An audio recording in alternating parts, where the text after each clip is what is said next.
Voilà, voilà, bonsoir les amis, bonsoir à tous, bonsoir à toutes. J'espère que vous allez bien. Nous sommes le 24 mai 2022 et ce soir, je suis en compagnie de Coralie. Avec Coralie, on se relie à son je suis et la joie s'ensuit. C'est tous les mois. Comment ça va, Coralie? Bah, très bien. Et toi, Marie-Odile? Tout Moi, va je vais bien? très, très bien. Bon, Très bien.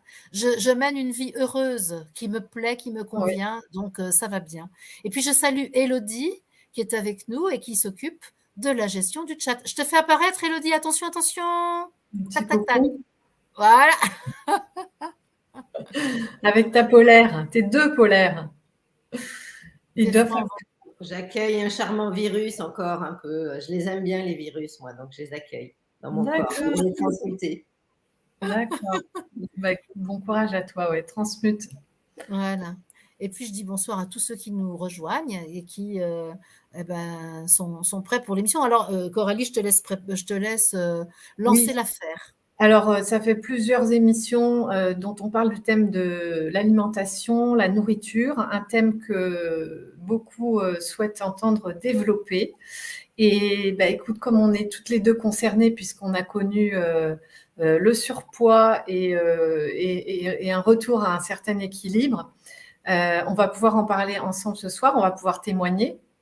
Et puis aussi, on va voir évidemment le lien entre la nourriture et les émotions. Puisque ce soir, on ne va pas parler de recettes de cuisine, hein, je suis désolée. On va plutôt parler de blessures, d'émotions et de tout ce qui fait qu'on peut avoir des problèmes avec notre alimentation et notre poids. Donc, bah, moi, la toute première question que j'ai envie de te poser, Marie-Odile, c'est quel est le lien entre l'alimentation et la spiritualité et qui on est vraiment? Alors, oui, ça c'est vraiment la question, de fond. Parce qu'en fait, pour moi, l'alimentation, ce que j'ai compris, parce que c'est un lieu de recherche, un lieu de développement spirituel pour moi, l'alimentation. Donc c'est peut-être la première réponse que je pourrais faire. C'est-à-dire que de toute ma vie, moi, j'ai eu une relation, on va dire conflictuelle, difficile avec l'alimentation et avec le corps. Dans un premier temps, avec le corps. Aujourd'hui, je dirais qu'avec le corps, ça va mieux, mais avec l'alimentation, ça peut encore devenir conflictuel. Et donc, qu'est-ce que ça veut dire? L'entité spirituelle humanité a prévu que nous ayons un corps dense et que ce corps dense, il faille lui donner de l'énergie en absorbant de la nourriture dense. C'est-à-dire qu'il faut encourager la densité. Et donc, en quelque sorte, on pourrait dire que manger, c'est communier faire communier l'esprit et la matière aussi souvent que nous absorbons de la nourriture. Ça veut dire que cet être spirituel que nous sommes, il doit régulièrement s'unir à la matière et confirmer le choix de son incarnation. Alors que c'est un truc qu'on n'aime pas vraiment être incarné. Hein. Si on regarde bien, la plupart des humains, un des problèmes de base, c'est de ne pas accepter bien d'être dans un corps, dans la densité. Or, l'alimentation, nous rappelle plusieurs fois par jour que notre je suis a voulu s'unir à la matière, se communier avec la matière. Donc il y a un réel challenge pour le je qui doit gérer cette question, parce qu'en plus l'alimentation nous fait passer par la dépendance, puisque la dépendance au placenta, qui est l'organe nourricier dans le ventre de notre mère, se retrouve aussitôt après avec la nourriture, avec le lait maternel et toute la nourriture qu'on va absorber.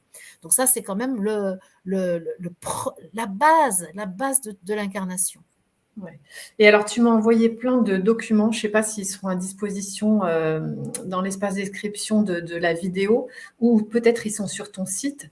Mais donc, tu disais dans un de ces documents que les fonctions de la nourriture, en fait, étaient de répondre aux besoins du moi divin, de Oui. vivre l'expérience dans la matière, ça c'est ce que tu viens de dire, satisfaire les besoins du corps physique, donc la matière, et du corps éthérique, c'est-à-dire pour notre énergie vitale et enfin, l'énergie tout court, et puis vivre l'incarnation dans la joie. Donc il y a vraiment une notion de joie, de plaisir, de saveur, de découverte, de se nourrir de tout ce qu'est la vie, en fait, au travers aussi de la nourriture et au travers du sens du goût. Voilà, le goût. c'est un élément très important qui va beaucoup nous aider à apaiser notre relation à l'alimentation ou à la rendre conflictuelle d'ailleurs.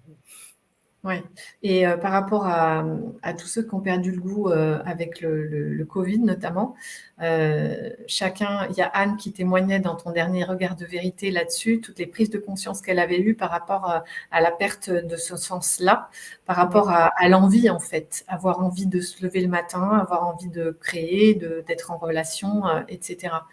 Donc il y a plein de choses cachées en fait, derrière, la nourriture qu'on soupçonne pas. Et qui nous relie à la vie et qui nous relie à notre moi divin. Mais Oui. alors, comment prendre conscience de toutes ces choses et est-ce que une problématique liée au poids, que ce soit le surpoids ou pas assez de poids, à partir de ces problématiques-là, en fait, comment on peut prendre conscience de tout ce que révèle notre rapport à l'alimentation? Mmh.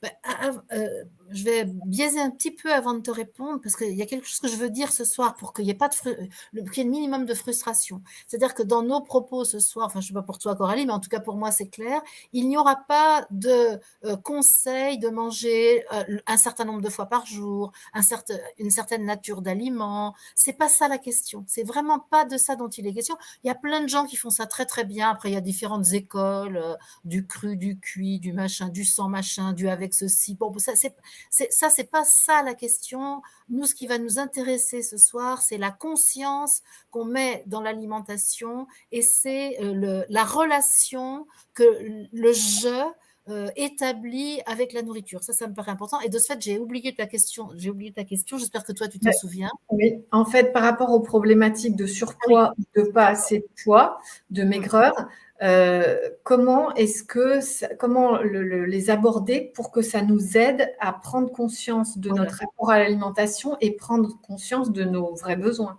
Alors je vais témoigner en fait de mon expérience. C'est pas, et ce que je vais dire là, ça me concerne, mais je pense qu'on peut tirer des généralités de ça. Mais ça va d'abord être une expérience. Moi, j'ai été en excès de volume, en excès de poids pratiquement toute ma vie. Mmh. Et c'est seulement depuis 2020, depuis 2 ans, que j'ai réussi à me délester du poids, mais je dirais du volume surtout. Et qu'est-ce que j'ai compris après ça? Mais c'est après que je l'ai compris, c'est qu'en fait, moi, j'avais besoin d'être grosse parce que j'avais besoin de prendre une place. Et en 2019, j'ai fait un processus de 4 séances d'hypnothérapie, une hypnose ericksonienne de base, hein, avec une voisine là. Et pourquoi et ma demande était très claire. Je souhaitais ne plus avoir besoin d'être grosse. Parce que ce que j'avais identifié, c'est que mon comportement alimentaire était dicté par le besoin d'être grosse. C'est-à-dire, c'est exactement l'inverse de tout ce qu'on nous avait raconté, tout ce qu'on m'avait raconté et tout ce qu'on vous raconte partout. C'est-à-dire qu'on croit on est gros parce qu'on mange trop, mais moi j'aimais l'hypothèse que c'est l'inverse. C'est parce qu'on a besoin d'être gros qu'on mange en excès pour satisfaire ce besoin d'avoir du volume. En tout cas, pour moi, ça a été très clair. Et je dirais qu'il est probable qu'à l'inverse, et parce que j'ai connu à un moment, moi je suis descendue à 47 kilos, j'avais jamais imaginé de ma vie qu'un truc comme ça pouvait m'arriver.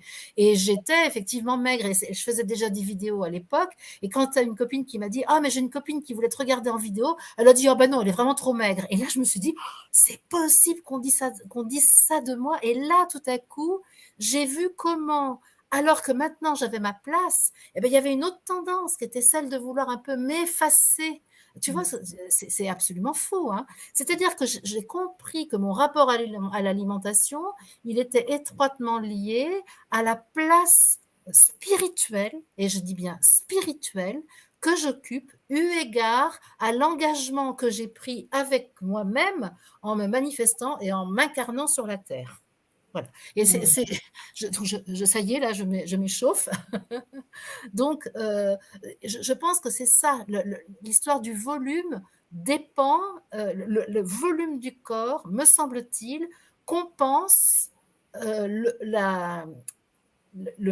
comment dire, comment je vais dire ça? Ben, la sensation de la place occupée dans le monde. Mais Mmh. pas, c'est pas dans la société. Je parle, moi, de la place spirituelle. Ouais. Est-ce que ça te parle, toi, Oui, Coralie? Ça me parle, mais j'ai l'impression que c'est vraiment relié à une blessure et aussi à ton contrat de vie, ton contrat Oui, d'âme. Mais je comprends pas tout à fait la notion de j'ai besoin d'être grosse. C'est uniquement pour prendre ta place. parce C'est que à la place, comme j'arrive pas à prendre ma place, je prends du volume.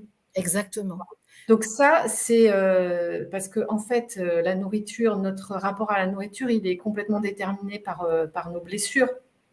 Alors bon, ça, moi je pense que je me suis incarnée dans une famille qui mangeait de façon dysfonctionnelle, parce qu'il y avait vraiment un dysfonctionnement alimentaire dans ma famille. Mes parents étaient obèses, on a tous eu des problèmes de poids dans ma famille. Et moi, j'ai fait mon premier régime, j'avais 13 ans, 14 ans, tu vois, puis un régime drastique. Hein. Et Ouais. évidemment, après, moi j'ai fait le yo-yo sans arrêt, parce que dès que j'ai mis de la restriction, je mettais après de la compulsion. Et dans ma famille, il y avait un comportement alimentaire compulsif et inapproprié au niveau de l'hygiène de base, si tu veux. Mmh. Mais je vais dire, j'ai choisi cette famille exactement pour Oui, ça. Ah ben oui, donc on oui, peut oui. pas dire, moi je ne veux pas le limiter au psychologique Non. ni à l'habitude, parce que je crois que c'est vraiment dans les modalités de mon incarnation que j'ai choisi une famille dysfonctionnelle au niveau alimentaire. D'ailleurs, pas que au niveau alimentaire, mais en Oui, mais particulier. bien sûr, donc ce que tu es en train de dire, c'est qu'il y a à la fois, nos blessures, il y a notre, Voilà. conditionnement familial, enfin les influences du rapport à la nourriture de notre famille, Oui. heu et il y a aussi, ce qu'on vient faire en fait, ce que nous demande notre âme. Exactement. Moi Ce je que je suis, le projet évolutif du divin que je suis prend en charge en s'incarnant. Parce qu'attention, on est bien là, je suis vient participer à l'évolution du divin. Et mmh, il vient prendre sa part. Et donc, pour prendre sa part, il y a un certain nombre de conquêtes à faire. Moi, j'appelle des progrès, on va dire. Mais j'appelle ça plutôt des conquêtes. Parce que, pourquoi conquête? Parce qu'on part de quelque chose qu'on n'a pas, d'une qualité qu'on n'a pas, d'un atout qu'on n'a pas dans notre jeu de cartes du départ, et on va s'employer à le développer, à le conquérir pour pouvoir faire évoluer Dieu. Parce que moi, je dis, l'homme vient faire évoluer Dieu. Hein, donc, mmh. ben oui, ben c'est quand même, pour moi, c'est ça. Et le projet, il est là. Ouais, ouais, bien sûr. Donc en fait, on peut, s'intéresser à essayer d'identifier ces 3 aspects-là dans notre vie, ces 3 facteurs-là, pour voir, notre rapport à l'alimentation, comment Mm. on se comporte, quels sont nos besoins, nos pulsions et pour revenir aux émotions parce qu'au départ c'était, notre thématique ensemble d'émission. Est-ce que toi tu étais quelqu'un qui était justement, souvent en colère? Parce que dans ta lecture des émotions, le besoin de prendre sa place, de s'affirmer, ça nous met en colère, ça nous rend, tu étais Il est quelqu'un probable comme que ça j'avais, ou bah oui, j'avais. Alors, c'est là où c'était bien tordu. Parce que, alors, par rapport aux émotions, moi, ce que je voudrais dire aussi, c'est, je suis toujours très mécontente quand on me dit, on mange pour des raisons émotionnelles. Oui, c'est vrai, mais c'est pas la seule raison. Ou tu manges pour te protéger, ou tu manges pour te remplir. J'ai entendu ces poncifs, je ne sais combien de fois, et c'est pas, ça suffit pas. Ça m'a jamais suffi pour comprendre. Donc, tout ça, c'est vrai, mais surtout, n'enfermons personne dans une affirmation comme celle-là. Il faut toujours aller chercher le niveau spirituel, sinon on ne peut pas comprendre. Alors, par rapport à la colère, bien sûr que humiliée comme je l'ai été dans mon enfance, je ne pouvais que être en colère. Mais dans ma famille, la colère était tabou pour les filles, elle était très encouragée pour les garçons, mais tabou pour les filles. Moi, j'ai un frère qui était très encouragé dans sa colère et découragé dans son chagrin, dans l'expression de son chagrin. Et les filles, j'avais une sœur dont c'est l'anniversaire aujourd'hui. Tiens, Sylvie, je suis sûre qu'elle m'écoute pas. Je peux lui souhaiter ça à son anniversaire, donc c'est tranquille. Donc, et donc, oui, la colère était très, très découragée chez les filles. Donc, évidemment que la colère, je devais en avoir. Mais moi, quand je suis triste, j'ai toujours à me poser la question, suis-je véritablement triste ou est-ce que j'ai détourné une colère en tristesse pour obéir au schéma familial? Donc, bien sûr qu'il y avait de la colère et bien sûr que cette interdiction de vivre ma colère était aussi une interdiction de prendre ma place. C'est Mmh. mon frère qui avait toute la place. C'est normal. Il était le roi de ma mère et c'était dans sa logique à elle, c'était tout à fait OK comme ça. Elle était Ouais. septième d'une famille de 7. Il y avait 5 garçons qu'elle adorait avant elle. Évidemment que elle, son garçon, quand il est arrivé, eh ben, il a pris la place sa place dans le cœur, si tu veux. Et les filles étaient, bon, pour plein de raisons, voilà, que Ouais. je peux tout à fait expliquer, cette place, je n'avais pas le droit de la prendre. C'est pas que je ne pouvais pas, c'est que pour pouvoir exister, il fallait que je n'existe pas d'une certaine façon. Tu vois ce que je veux Ouais. dire? Oui, tout à fait. Seulement, ne pas me faire exister quand j'ai le tempérament que j'ai, ah, ça, ça a créé de la tension, tu Mmh vois, mh. beaucoup de tension. Ouais.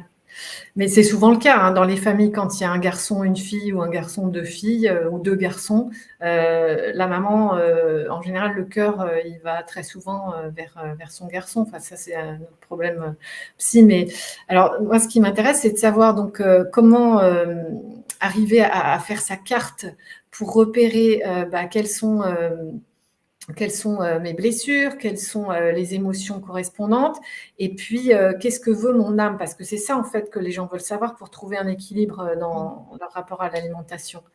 Comment, qu'est-ce que Moi, ce que je peux te dire, c'est que quand il y a une impossibilité, alors je vais parler pour moi, mais j'ai observé ça chez beaucoup d'autres personnes, à gérer mes émotions, c'est-à-dire à les accueillir, à les reconnaître et évidemment, encore plus, à identifier le véritable besoin spirituel mmh, et psychologique, qui est affectif, qui est derrière.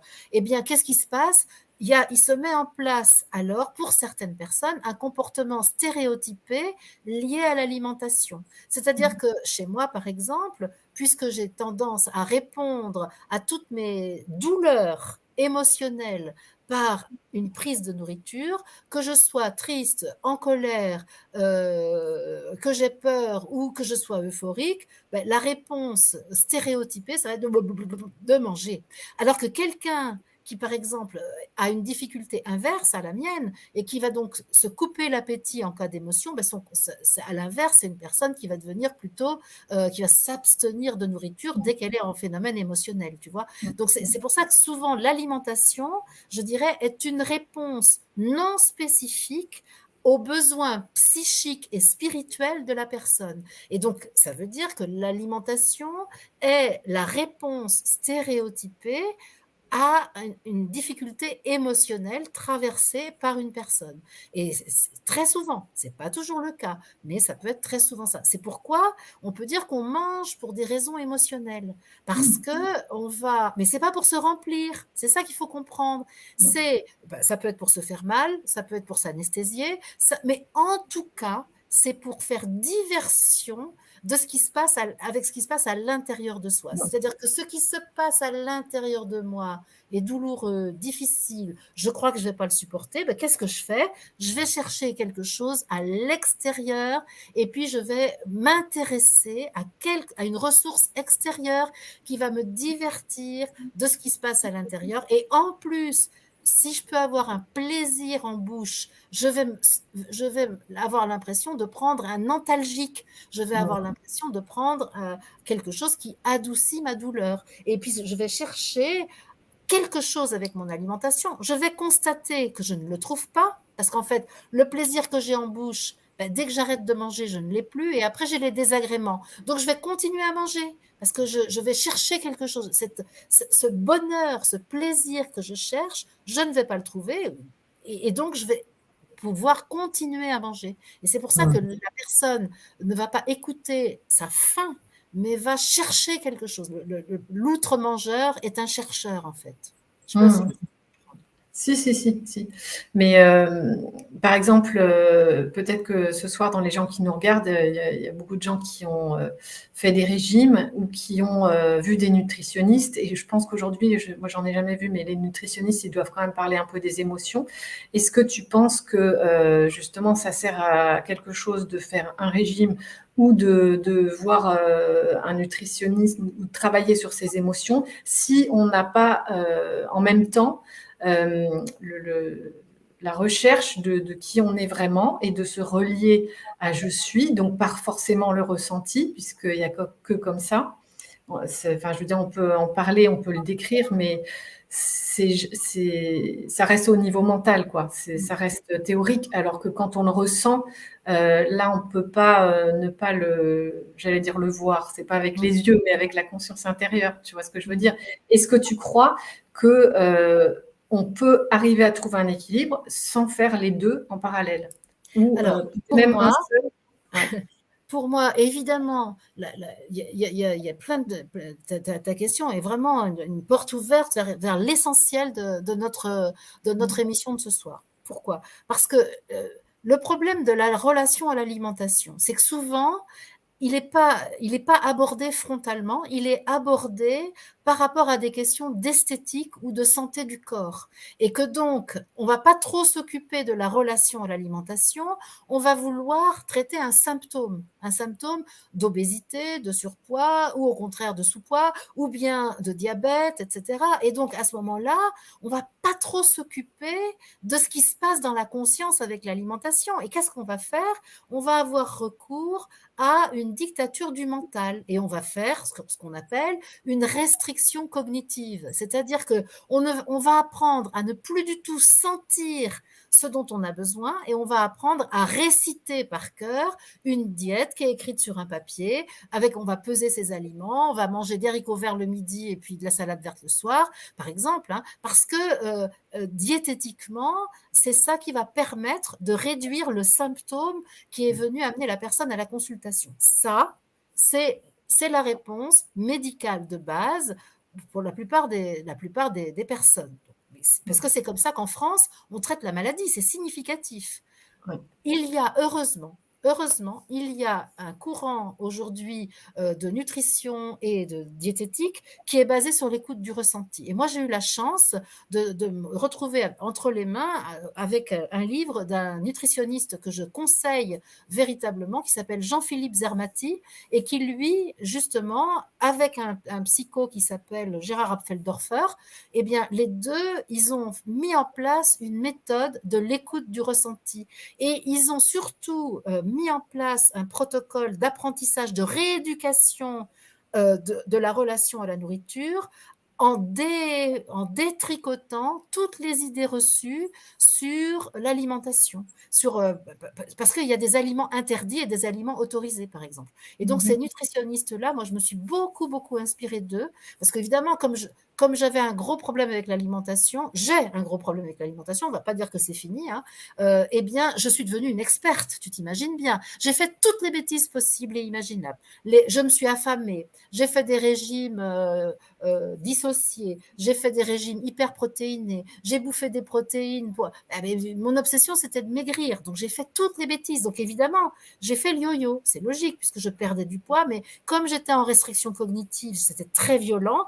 Dès que j'arrêtais, ça reprenait de plus belle. Et donc, mon corps s'est parfaitement fabriqué ce qu'on appelle les adipocytes, qui sont donc ces cellules graisseuses qui se fabriquent dès lors qu'il y a une restriction cognitive. Parce que le corps, il est hyper intelligent, et lui, il dit « Ah, tu m'as privé ? Ok, puisque tu me prives, moi je sais faire, je vais faire des réserves. » Et donc c'est comme ça que les personnes qui mangent beaucoup sont celles qui grossissent le plus, parce que qui se restreignent beaucoup, pardon, sont celles qui grossissent le plus, parce que le corps, dans son intelligence magnifique, dit ah là là là là, le dictateur va venir tout à l'heure, va me priver de nourriture, donc j'ai tout intérêt à faire de la réserve d'énergie. Et donc voilà. Donc effectivement, il existe un courant. Et donc, moi, je me suis beaucoup intéressée au livre alors je vais redire son nom, Jean-Philippe Zermati. Et donc, l'autre, c'est Gérard Apfeldorfer. Ouais, voilà. Et qui sont géniaux pour moi.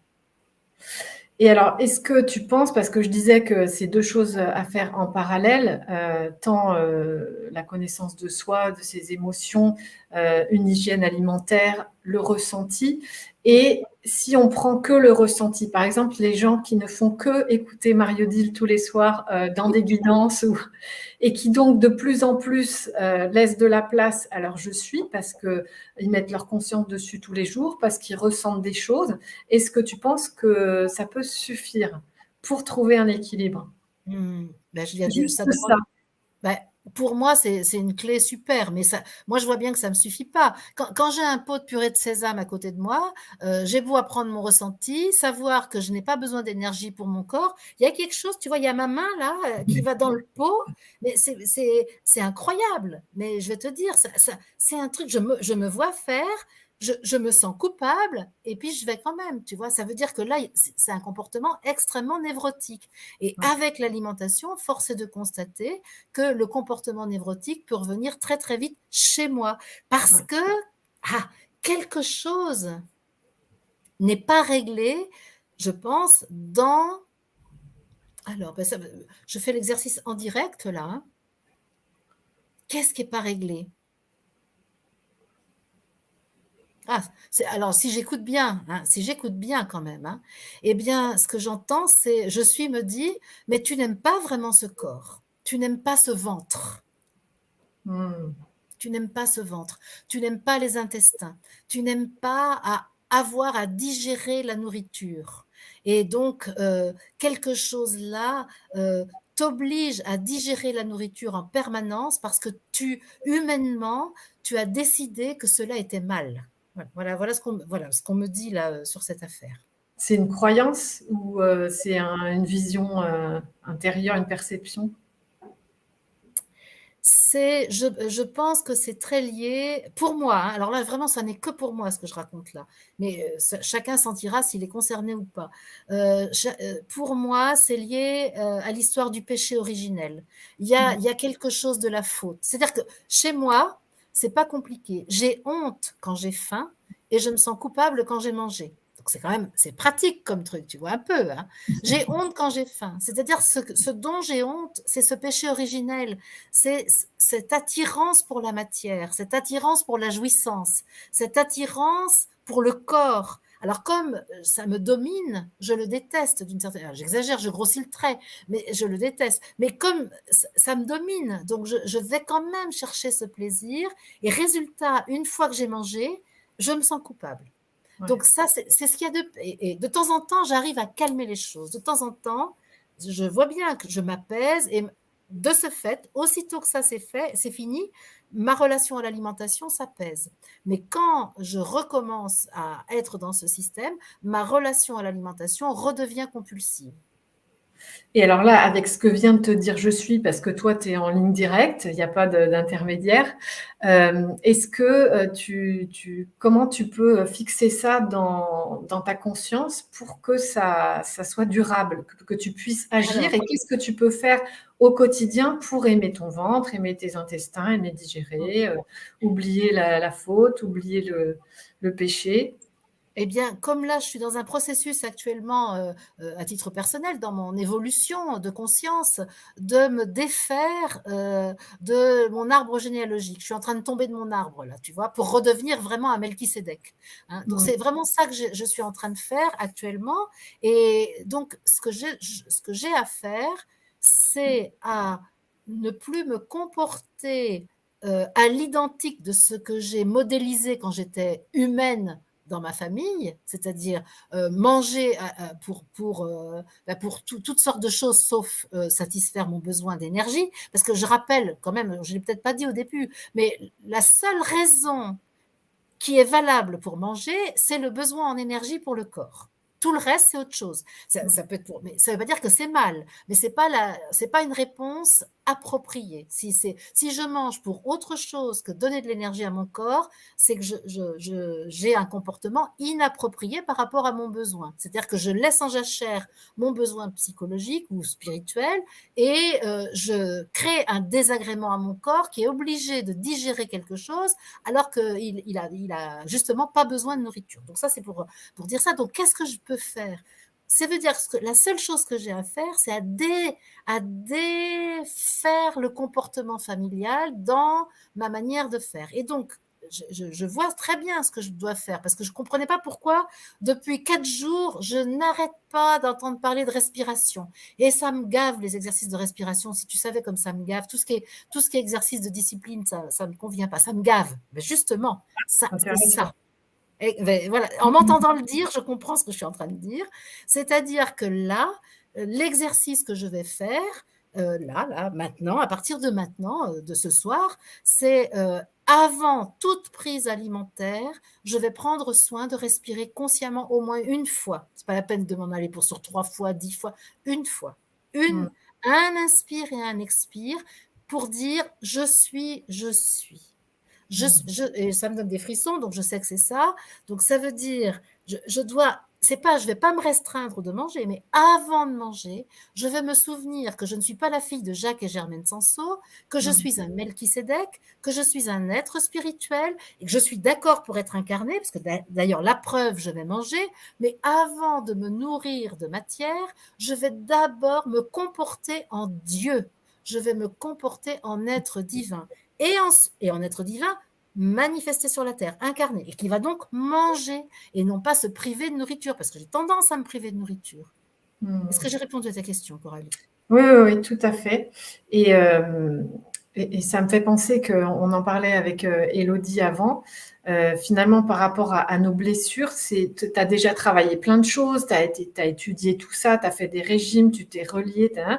Et en fait, par rapport à la culpabilité, moi, ce que je vois, parce que je l'ai expérimenté aussi, c'est que c'est pas parce que tu as l'impression d'avoir fait le tour d'une blessure qu'elle se représente pas d'une autre façon en te disant coucou, et notamment tout ce qui est lien généalogique et tout ce qui est profondément engrammé dans nos cellules, quoi. C'est-à-dire ton éducation depuis ta petite enfance et toutes les influences de tes deux parents et de leur comportement par rapport à l'alimentation et de toi, comment tu t'es construite par rapport à ça, on s'en débarrasse pas en une prise de conscience ou en une période de sa vie.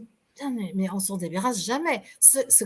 On va pas se débarrasser de notre karma. J'arrête pas de le dire, parce que le karma, c'est quelque chose qui est notre axe d'évolution. C'est ce qui nous per c'est le karma, je le rappelle, c'est la conséquence du dharma, donc c'est la conséquence de l'avenir et non pas du passé. Donc je vais quand même pas me débarrasser de toutes les cartes que j'ai dans mon jeu pour jouer, à la belote de ma vie, si tu veux, tu comprends bien? Mm. Alors donc évidemment, par contre, ce qui va se passer, moi, ma relation à l'alimentation, elle est toujours difficile, mais elle est quand même beaucoup, beaucoup, beaucoup moins difficile que lorsque j'avais 20 ans ou lorsque j'avais 40 ans, même lorsque j'avais 60 ans. Parce que, par exemple, aujourd'hui, moi, je sais aujourd'hui que je peux jeûner. Parce que j'en ai l'expérience, je l'ai fait plusieurs fois. Je sais aujourd'hui que je peux me nourrir de l'esprit que je contiens. Tu te rends compte, pendant 5 mois, je me suis nourrie essentiellement de l'esprit que je contiens. Donc moi, j'ai plus peur aujourd'hui, par exemple, de problèmes de restriction de nourriture, etc. Je sais que je saurais me nourrir autrement. Moi, c'est pas, c'est beaucoup plus facile que c'était avant. J'ai pas les paniques que j'ai pu avoir avec l'alimentation pendant un temps. Oh, je fais encore des réserves, hein, ça c'est sûr. J'ai encore largement de quoi tenir un siège de plusieurs semaines, hein, ça c'est sûr. Mais par contre, c'est pas du tout aussi compulsif que ça a pu l'être. Mais je vais pas me débarrasser de ça. C'est mon principal axe d'évolution, c'est ma relation à la nourriture. Mais tu dis, je vais pas sortir de mon karma, mais est-ce que c'est pas une croyance ça aussi? Parce que je, enfin moi j'ai une autre croyance et pour l'instant je l'ai pas du tout réalisée, mais j'avais fait justement tout un travail par rapport aux lettres hébraïques que j'avais calligraphiées, etc. Et la personne qui m'avait accompagnée m'avait dit que mon nom, mon prénom et mon nom, euh, la traduction, si tu veux, dans l'énergie et dans, je sais plus quelle traduction, interprétation kabbalistique de machin truc, ça voulait dire que justement, j'avais une occasion de sortir de mon karma. Et moi, ça me fait penser à tous les gens qui sont réalisés d'une manière définitive. Il n'y a plus de karma. Parce Mais, que mais de quoi il parle? Est-ce qu'il parle du karma conséquence du passé ou est-ce qu'il parle du karma conséquence de l'avenir? Parce que c'est moi la question c'est la définition du karma. Tant qu'on me parle du karma comme une conséquence du passé, alors là moi je peux te dire il y a longtemps, longtemps que ça ne m'intéresse plus. Je veux pas entendre parler de ça. Par contre, karma comme conséquence de l'avenir, c'est-à-dire outils dans ma boîte à outils pour avancer, oui. Et ce que je peux voir, c'est que ces outils-là, ils ne sont pas forcément lourds. Ils peuvent être extrêmement, comment te dire, légers. Ça ne veut pas dire que c'est pas des outils, il faut quand même s'en servir. Mais c'est pas forcément douloureux et c'est pas forcément quelque chose d'insupportable à vivre, tu vois. Alors oui, moi, dans la tradition bouddhiste, l'objectif, c'est de se sortir de la roue des incarnations pour ne plus porter de karma. Moi, c'est pas comme ça que je vois les choses. Moi, c'est continuer à vivre au sein de l'humanité avec les paramètres qui sont les plus favorables pour faire évoluer Dieu, puisque c'est pour ça que je suis là. Oui, d'accord. Mais alors, ce que je vais pouvoir te dire pour compléter mon propos, c'est que l'engagement que j'ai pris avec moi-même, c'est d'être suffisamment motivée à l'évolution du Dieu que je suis et du divin en général pour avoir envie de faire les choses pour la joie divine et non pas pour me sortir d'une situation difficile. Parce que c'est le problème, c'est la dualité, si tu veux.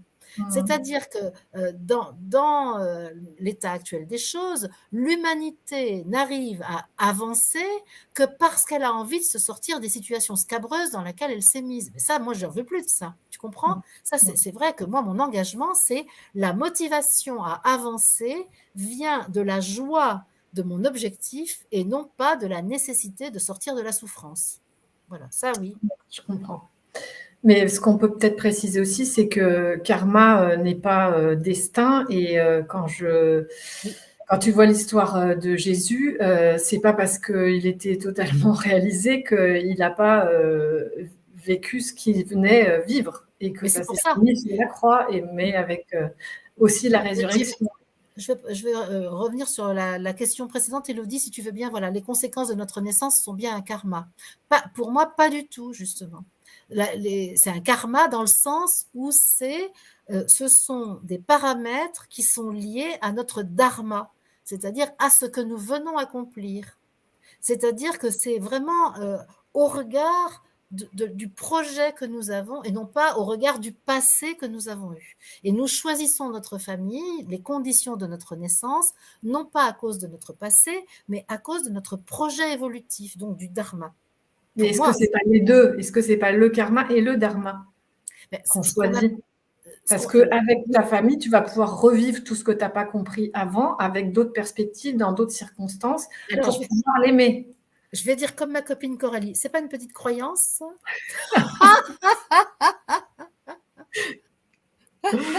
Ben oui, si, bien sûr, parce que c'est ma définition du destin, du karma et du dharma. Enfin, moi, je ne sépare pas les deux. Pour moi, c'est une seule et même chose. Ben non, moi non plus, puisque je te dis que le karma, donc les conditions de naissance, sont la conséquence du dharma. Donc, c'est intimement lié. Mais au lieu de le voir comme une loi de cause à effet, donc une rétroaction, moi, je le vois comme une proaction. Et c'est pour moi beaucoup plus intéressant. Parce que ça nous sort de la dualité. Ça nous sort totalement de la dualité. C'est-à-dire qu'il y a une connivence parfaite entre le projet et les outils pour la réalisation du projet. Alors que dans le karma, c'est encore de la dualité, c'est t'as fait une faute et tu la payes. Et moi, ça, je ne veux plus de ça. Ça, je ne veux plus. Je sais que c'est pas vrai.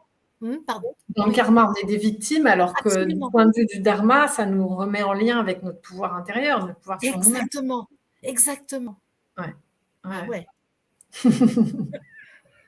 Alors moi, je suis en plein soleil, je bronze. Le coucher de soleil nous accompagne après l'orage. Ça te coupe le visage en deux. Ouais. Mais il n'y en a pas pour longtemps. Et donc, revenons à nos moutons. Moi, j'ai pas regardé du tout les questions, mais oui, ça me semblait, parce que la question au départ, là, c'était est-ce que quand on a vu une blessure, est-ce que c'est terminé ou est-ce qu'on ne va pas la revivre autrement par rapport au poids?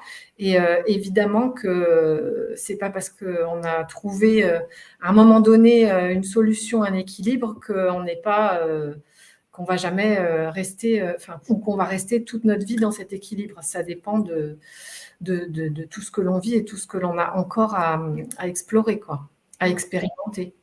Mmh. Bah, Et moi qui ai connu les deux, puisque moi, comme toi, j'ai fait cette expérience où, alors moi, c'est pas de naissance, c'est-à-dire c'est pas de mon milieu familial, c'est plus des manques affectifs. Et puis après, le fait de partir vivre aux États-Unis pendant 1 an, où j'ai pris allègrement 10 kilos. Et au retour des États-Unis, j'ai commencé à faire tous les régimes de la terre, comme toi, les protéines, les pas protéines, les monodiètes, les diètes tout court. Et donc, j'ai toujours perdu, et enfin, pas forcément, non, c'est pas vrai, mais enfin, la plupart du temps, j'ai perdu. Et derrière, dès que j'ai arrêté, j'ai regrossi encore plus qu'avant, ce qui mmh. m'a emmené jusqu'à au moins 65 kilos. Et puis, ça s'est arrêté quand j'ai commencé à faire un travail justement, en parallèle sur, tous les aspects, tant, l'aspect nutritionnel que l'aspect émotionnel et que l'aspect, spirituel. Et j'ai commencé à perdre du poids d'une manière durable le jour où j'ai décidé d'arrêter de faire des régimes et où je me suis, prise en main pour faire, ce qui me nourrissait vraiment à l'intérieur, en fait, tant dans mon activité que dans le choix de mon lieu de vie, et cetera. Il y a tout ça, ça c'est dès que j'ai commencé à me choisir, en fait, et à faire ce dont j'avais vraiment besoin, et tout s'est équilibré. Ouais, Donc c'est ça. toi, je sais pas, est-ce qu'il y a eu un déclic? Puisque tu dis que là, ça fait pas longtemps, depuis tes séances d'hypnose, que tu as perdu du poids apparemment là d'une manière, quand même assez durable, et ça a été quelque chose de majeur. Est-ce que, il y a eu autre chose justement par rapport à la façon dont tu as pris ta place? Peut-être que c'est en lien avec, ce que tu as commencé à animer, comme vidéo, comme émission? Comment, parce Oui, qu'avant tu le faisais déjà, tu étais déjà thérapeute, tu animais des stages. Qu'est-ce qui a été ben, le l'envergure, je crois. C'est-à-dire que moi, ça fait depuis 2000, depuis 2006 que je fais des activités spirituelles. On peut dire que j'étais quand même à peu près dans mon axe, je le savais. oui, D'ailleurs, je peux dire que j'étais à peu près heureuse, hein. Et même cette question du corps ne me posait vraiment plus de problème parce que j'avais fait un travail d'acceptation. Justement, j'avais quand même fait un travail d'acceptation. Je dis pas que j'étais 100% satisfaite, mais je vivais vraiment très correctement avec mon corps. Le fait d'être très grosse ne m'empêchait rien en fait, hein. Même y compris dans ma sexualité, tout ça.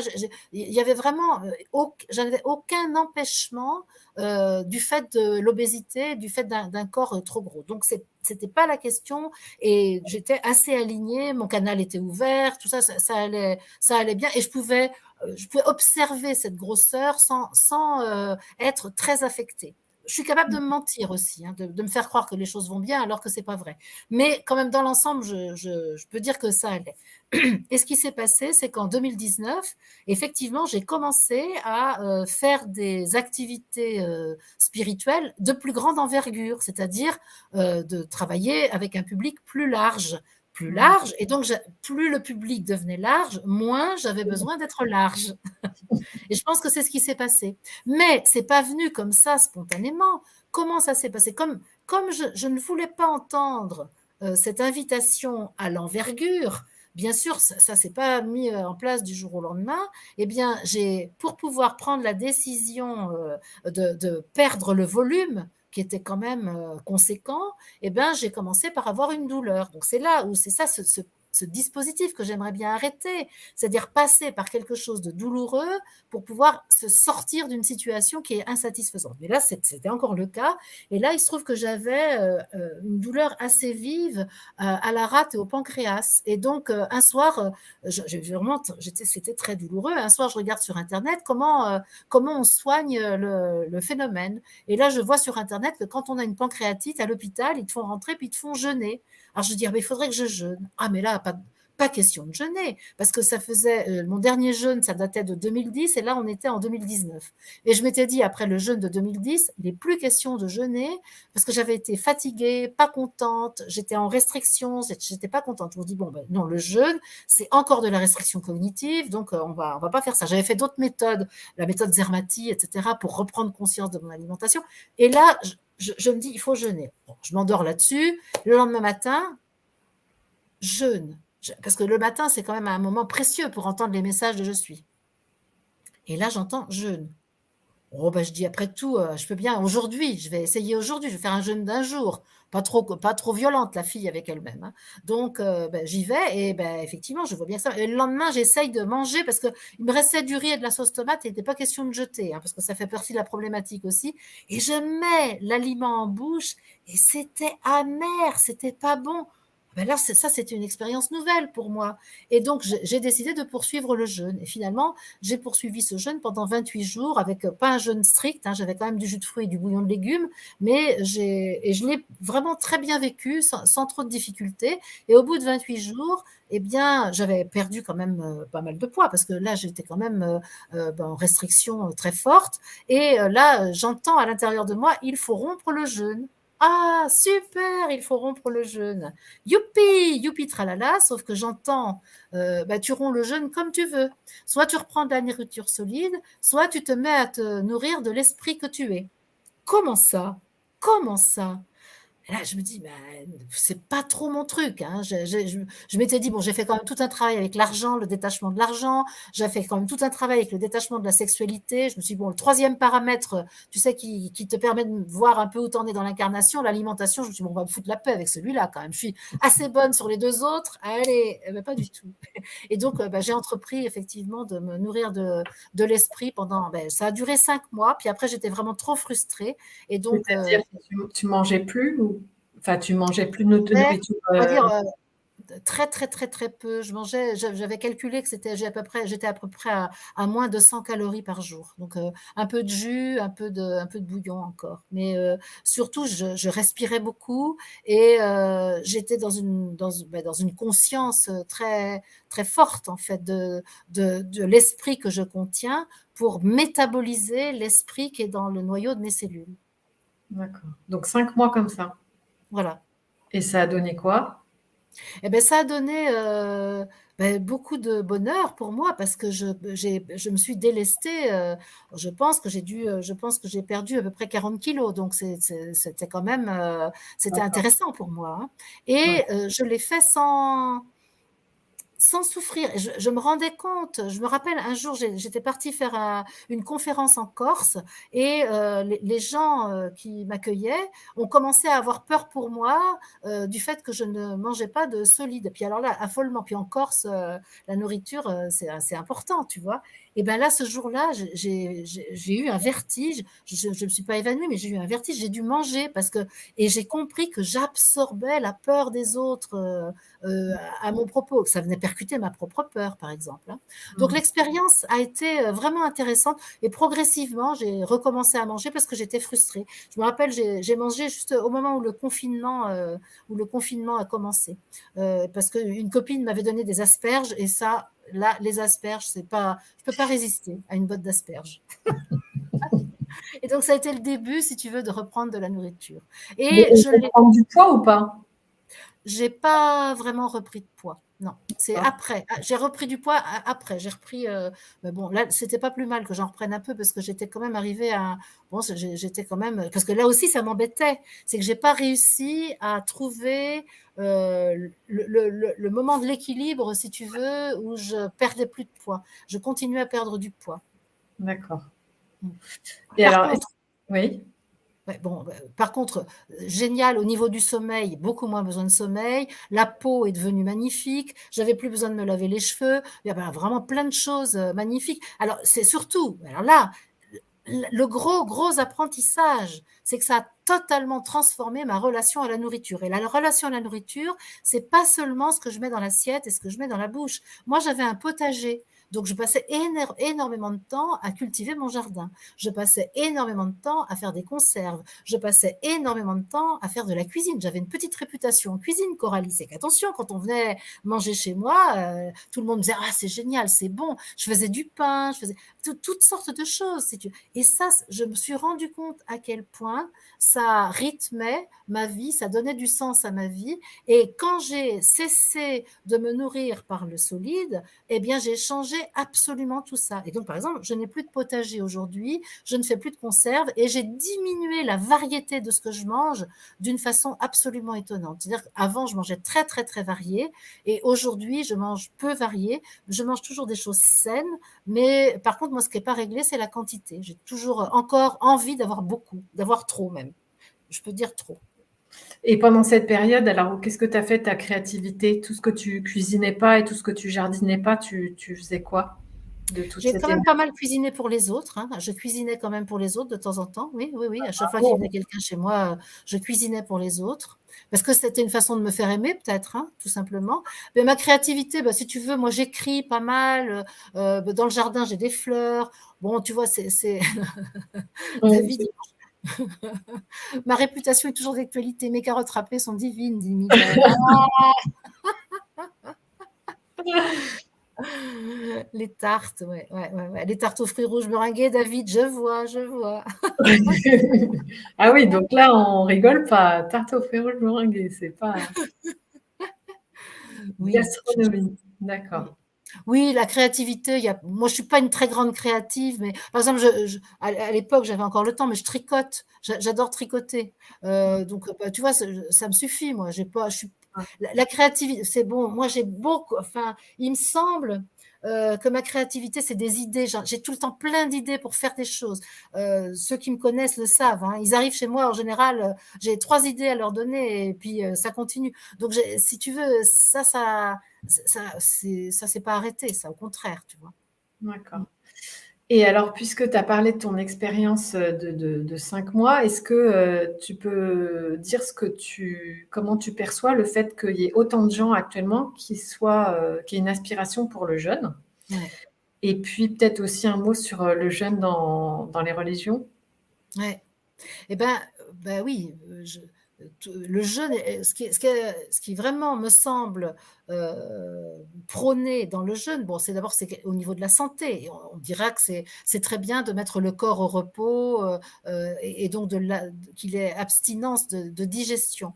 Mais moi, je mettrais un bémol à ça parce que si le stress du jeûne est très important, le bénéfice du jeûne est annulé de mon point de vue. Et les religions, eh ben, elles diabolisent la nourriture. Bah, bon, moi, j'ai un peu fréquenté le monde musulman en vivant dans le désert. Et quand je les vois dans leur rapport au jeûne, ce qu'ils appellent Mmh. le jeûne, c'est-à-dire on ne mange pas entre le lever et le coucher du soleil, mais dès que le soleil Après, est ce couché, sera on se rattrape. Donc c'est un peu assez typique. Et moi, je me rappelle quand j'étais gamine, mes parents faisaient le carême, par exemple. Tu vois, bon, le carême, ça voulait dire quoi? Qu'on mangeait pas de viande le vendredi. Mais ma mère, elle mangeait des œufs, du poisson, parce que c'est aussi des gens qui avaient manqué de nourriture pendant la guerre et ils pouvaient pas avoir un rapport apaisé avec l'alimentation. Donc oui, le jeûne, bien sûr que moi, je sais que moi, j'ai plaisir à jeûner parce que j'ai la sensation de contrôler absolument mon incarnation, de contrôler mon corps. Mais c'est un contrôle mental. Moi, je ne sais pas faire euh, complètement. Je l'ai su un peu. Allez, je suis trop sévère avec moi. Je suis en train de raconter des bêtises là.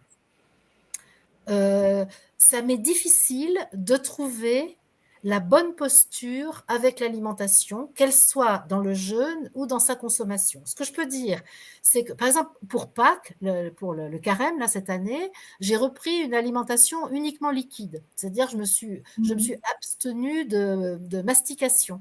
Parce que ça, c'est très intéressant pour moi, parce que ça m'apaise totalement dans ma relation à l'alimentation. Pour moi, la mastication, appelle la nourriture, tandis que absorber de la nourriture liquide satisfait totalement mon besoin d'énergie pour mon corps et me dispense de conflit avec la nourriture.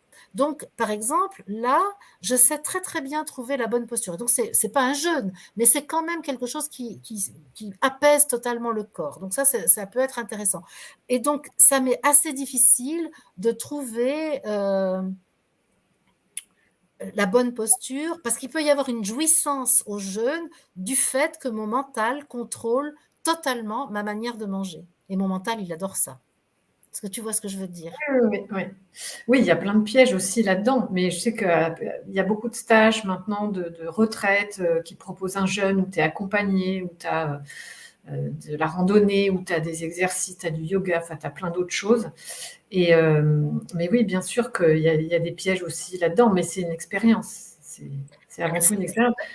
C'est intéressant de faire l'expérience, mais moi, je m'invite et j'invite évidemment ceux qui sont intéressés à faire très, très, très attention au mental qui adore la restriction cognitive en matière d'alimentation. Et je peux te dire, Coralie, qu'étant moi-même une experte de la restriction cognitive, il ne faut pas me raconter d'histoire. Je le sais tout de suite quand quelqu'un est en restriction cognitive. J'observe les autres manger et je peux te garantir que je trouve tout de suite la petite faille. Parce que les théories sur l'alimentation, mais j'en ai entendu dans tous les sens, par moi-même. Je les ai toutes faites. Je me suis joué du violon, mais tu peux même pas t'imaginer comment. Donc j'entends très bien quand quelqu'un se joue du violon avec son alimentation. Mmh, ouais. Et le jeûne, au départ, le jeûne, puisque c'est dans les 3 religions, il y a toujours cet aspect de jeûne. Est-ce que c'est pas une privation? Ça vient d'où? Est-ce que ça a commencé dans les évangiles? Je sais pas, De mon point de vue, la technique, le fait de jeûner fait que la conscience sort plus facilement du corps physique. De mon point de vue, le jeûne prôné par les religions, c'est pour faciliter la vie spirituelle, soi-disant, c'est-à-dire pour se détourner des plaisirs de la matière. Parce qu'en même temps que le jeûne, il y a l'abstinence sexuelle et de temps en temps un vœu de pauvreté, pour certains, pas pour tous, hein, parce qu'on ne peut pas dire que l'Église soit vraiment pauvre. Hein. Mais ça, tu es bien d'accord que ça va de pair. Ça veut dire qu'en fait, ce que disent les religions, c'est que l'incarnation source de plaisir, c'est très très mal. Donc, on met en place un dogme qui invite à se dispenser de tout ce qui est jouissance. Et dans ce sens-là, de mon point de vue, c'est censé favoriser la vie spirituelle, mais en réalité, ça ne le fait pas. Ça ne le fait pas parce que c'est simplement, ça met en scène une sobriété. Mais est-ce qu'il y a une sobriété intérieure? Pas forcément. Moi, je vois bien comment parfois je peux être dans une situation de jeûne et ne penser qu'à la nourriture toute la journée. Moi, j'ai fait des stages de jeûne avec plein de gens, ça parlait de bouffe toute la journée, toute la journée. Donc, oui, c'est quand même, il faut faire attention. Qu'est-ce qu'il dit, Sébastien, dans une canalisation, que son expérience de jeûne chez les Esséniens était difficile et que ça l'amenait dans l'astral. Moi, je suis sûre de ça, Sébastien.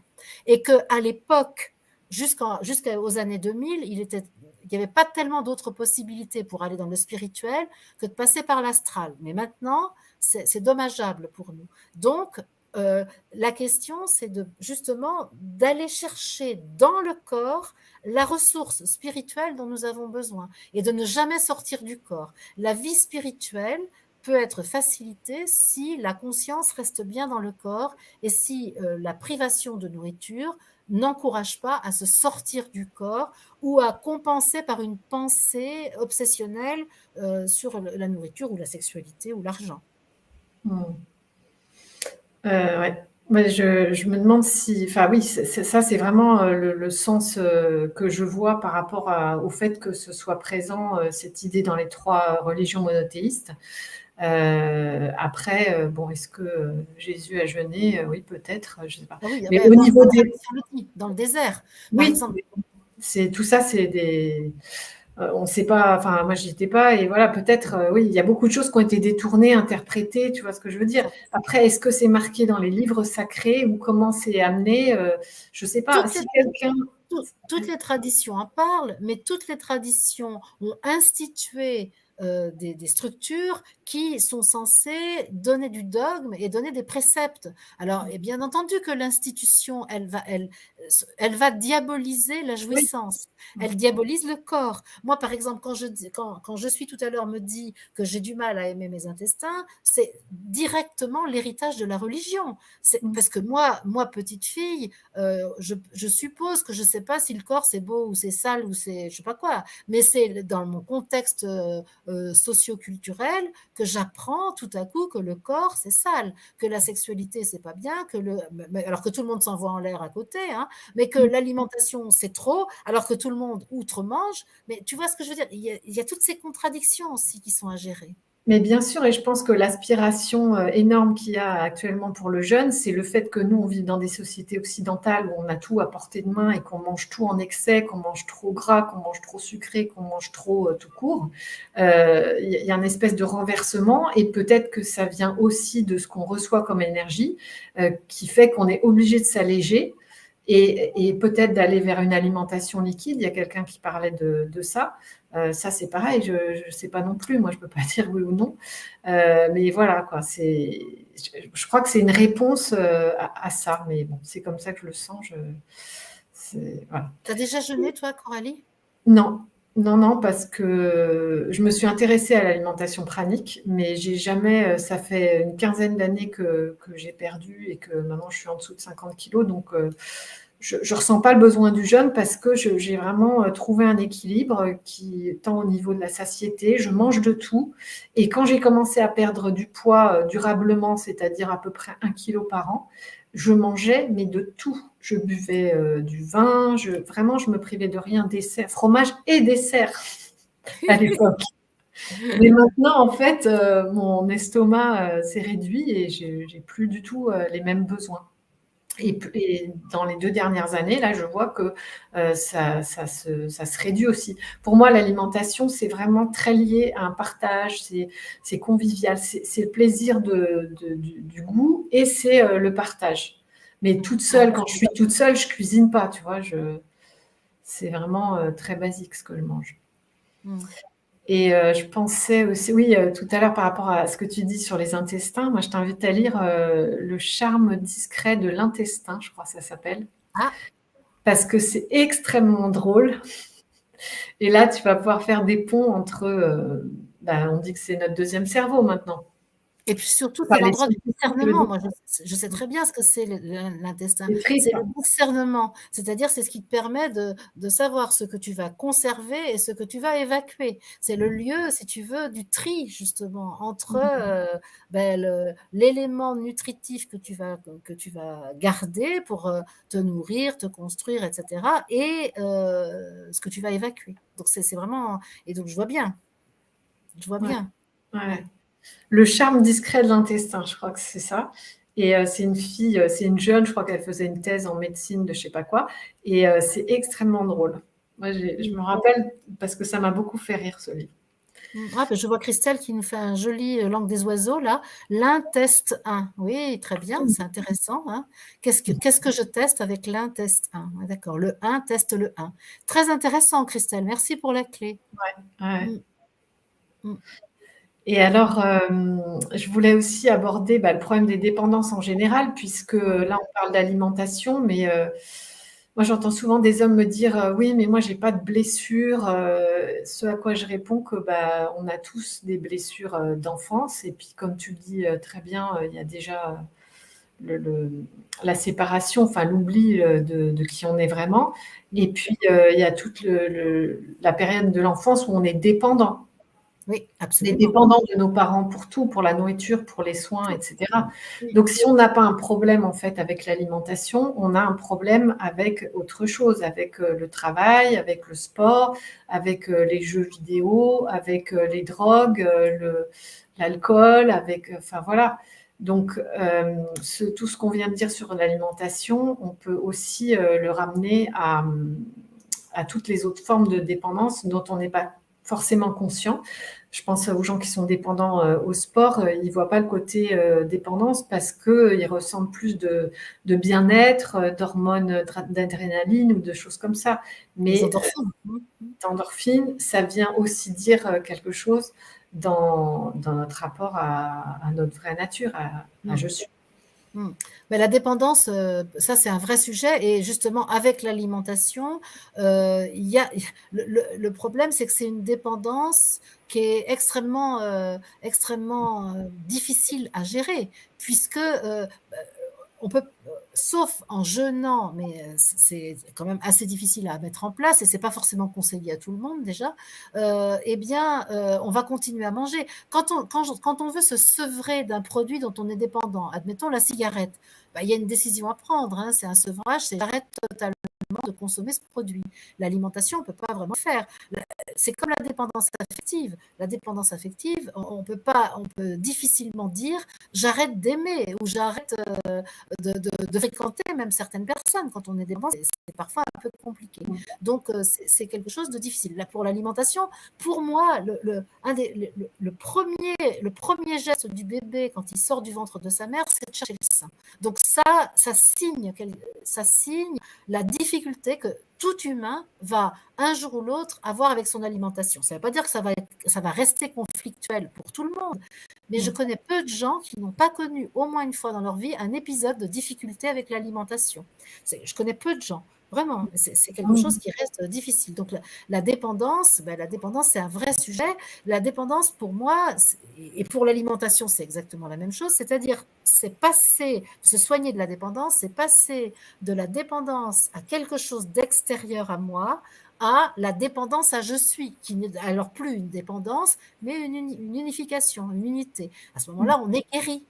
On peut dire que toute dépendance s'arrête dès lors que je remplace mon envie d'un produit ou d'une activité ou d'un autre par la présence je suis en moi. Et bien sûr que l'idéal, c'est d'être toujours dans la présence je suis, et de ce fait, je ne suis jamais dépendante. C'est pour ça que l'exercice que je vais m'employer à faire, c'est de mettre une respiration en conscience je suis avant d'absorber toute nourriture. C'est pas plus compliqué que ça. Et c'est pas pour se restreindre, c'est pour intensifier la présence je suis. Et je vois plein de conseils avec l'alimentation. C'est le pire qu'on puisse faire. Pour moi, tous les conseils qu'on nous a donnés, c'est que de l'activation mentale avec l'alimentation. Et c'est exactement pour quelqu'un qui a une difficulté avec la nourriture, il y a un sevrage aussi à faire de tous les conseils qu'on a reçus. Par exemple, c'est bien de ne pas manger le matin, ou c'est bien de manger sobrement. Tout ça, c'est des choses qui encouragent la culpabilité et qui encouragent le dysfonctionnement alimentaire. De mon point de vue, hein, mais parce que moi, je suis 100% d'accord. Parce que je l'ai vécu aussi. Et je te dis, moi, j'ai perdu du poids vraiment d'une manière durable quand j'ai commencé à arrêter tous les conseils et à vraiment rentrer dans mon corps, habiter mon corps, faire une activité physique régulière tous les jours. Le yoga, la méditation, et ça s'est fait tout seul, naturellement. Il n'y avait plus de prise de tête. Je ne pensais plus maigrir, je ne pensais plus régime, je ne pensais plus problème par rapport à mon corps. Alors, ce que je peux dire aussi, c'est que tous les petits trucs qu'on a, donc arrêter de manger du gluten, arrêter de manger, tout ça, ça marche. Tout ça, j'ai observé, tout le temps, ça marche. Et au bout d'un moment, ça ne marche plus. Donc, pourquoi ça marche? Je me suis intéressée à ça. Ça marche pourquoi? Parce que pendant tout un moment, la personne qui met en place une technique de régulation de son alimentation, une technique mentale, hein, décidée par le mental, tout en disant que c'est pas mental, parce que c'est un truc où on se ment très fort, l'alimentation. Et bien, qu'est-ce qui va se passer? C'est que pendant les premiers temps, elle va mettre beaucoup de soins sur elle-même, du fait qu'elle s'intéresse à son alimentation, qu'il faut qu'elle mène son pain sans gluten chez ses amis quand elle vient manger. Ça donne plein de bénéfices secondaires. C'est-à-dire, on s'accorde du soin, on s'accorde de l'attention, on se donne une identité très particulière. Donc, c'est comme ça que, effectivement, dans les premiers temps, ça marche. Puis, au bout d'un an de ces régimes spéciaux, tout en clamant que ce n'est pas un régime, parce que c'est très important de dire que ce n'est pas un régime, hein, bien sûr, parce qu'on se joue du violon sans arrêt. Eh bien, au bout d'un an à peu près, parfois un peu plus, eh bien, les bénéfices de ce soin sont perdus parce que c'est devenu une routine, et tout à coup, l'attention qui était mise au début dans cette manière particulière de se préparer ses plats, de se singulariser avec cette manière de manger, eh bien, ces bénéfices-là sont perdus. Et on se rend compte que, eh bien, mince, alors que l'abstinence de gluten était très bonne pour moi, ben là, tout à coup, j'ai les mêmes problèmes de ballonnement qu'avant, parce que tout simplement, c'est la relation avec moi-même. La question de l'alimentation, c'est que ça met en évidence la relation qu'on a avec soi-même, mais pas seulement avec son corps, avec l'être que nous sommes, avec l'être divin que je suis, avec l'être psychique que je suis et avec l'être physique que je suis. Et pour moi, la première des choses à faire, c'est identifier le signal de la faim. C'est quoi avoir faim? c'est avoir besoin d'énergie pour son corps. Ça, c'est la vraie définition de la faim, c'est j'ai besoin d'énergie pour mon corps et à quoi je vois que j'ai faim. C'est pour chacun de nous, on a un tableau de bord très spécifique qui nous indique la faim. C'est à quoi, par exemple, moi, quand j'ai faim, eh ben, j'ai une petite douleur sur la tempe droite. L'estomac vide, par exemple, n'est pas la faim. Ça peut être autre chose. Parce que, par exemple, ce que dit Zermati, j'aime beaucoup ça, il dit, vous mangez 1 kilo de fromage blanc à 0%, par exemple, vous avez l'estomac plein, et pour autant, vous n'avez pas assez de calories en termes d'énergie pour faire fonctionner le corps. À l'inverse, vous mangez une demi-plaquette de chocolat, vous avez encore l'estomac vide, et vous avez très largement le nombre de calories. Donc, la question du vide dans l'estomac, c'est un faux problème. Ça, c'est quelque chose, il faut le traiter autrement. Et donc, ce qui est intéressant, c'est d'identifier les signaux de la faim. Ça peut être avoir froid, ça peut être se sentir grognon, ça peut être se sentir faible. Il y a plein, et chacun de nous, on a un tableau de bord unique qui nous indique la faim. Et ça, c'est une éducation à faire. Ça, c'est très intéressant à faire. Et de la même manière, ce qui est intéressant, c'est de reconnaître le signal du rassasiement et de la satiété. Parce que, par exemple, quelqu'un comme moi a des difficultés à sentir le signal du rassasiement et de la satiété parce que je suis tellement intéressée par ce que je mets en bouche que j'écoute plus mon corps. Il y a quelque chose, le scénario de manger m'occupe la conscience au point que je n'écoute plus les signaux du corps. Tu vois. Et donc, s'il y a vraiment quelque chose que moi, alors là, je préconise, plutôt que toutes sortes de règles alimentaires, c'est d'être attentif au signal de la faim et au signal du rassasiement et de la satiété. Et aussi peut-être de qu'est-ce qui se passe en moi quand j'ai envie, enfin quand j'ai une pulsion, quand je suis dans la compulsion, qu'est-ce qui se passe en moi? Quel est ce besoin spirituel qui n'est pas nourri? Voilà, quel besoin spirituel, besoin psychique qui est absolument pas. À chaque fois, quand j'ai faim, m'invite à être dans mon corps. Me dit, je veux que tu t'unisses à la matière. Tu te rends compte? Je veux que tu communies avec la matière.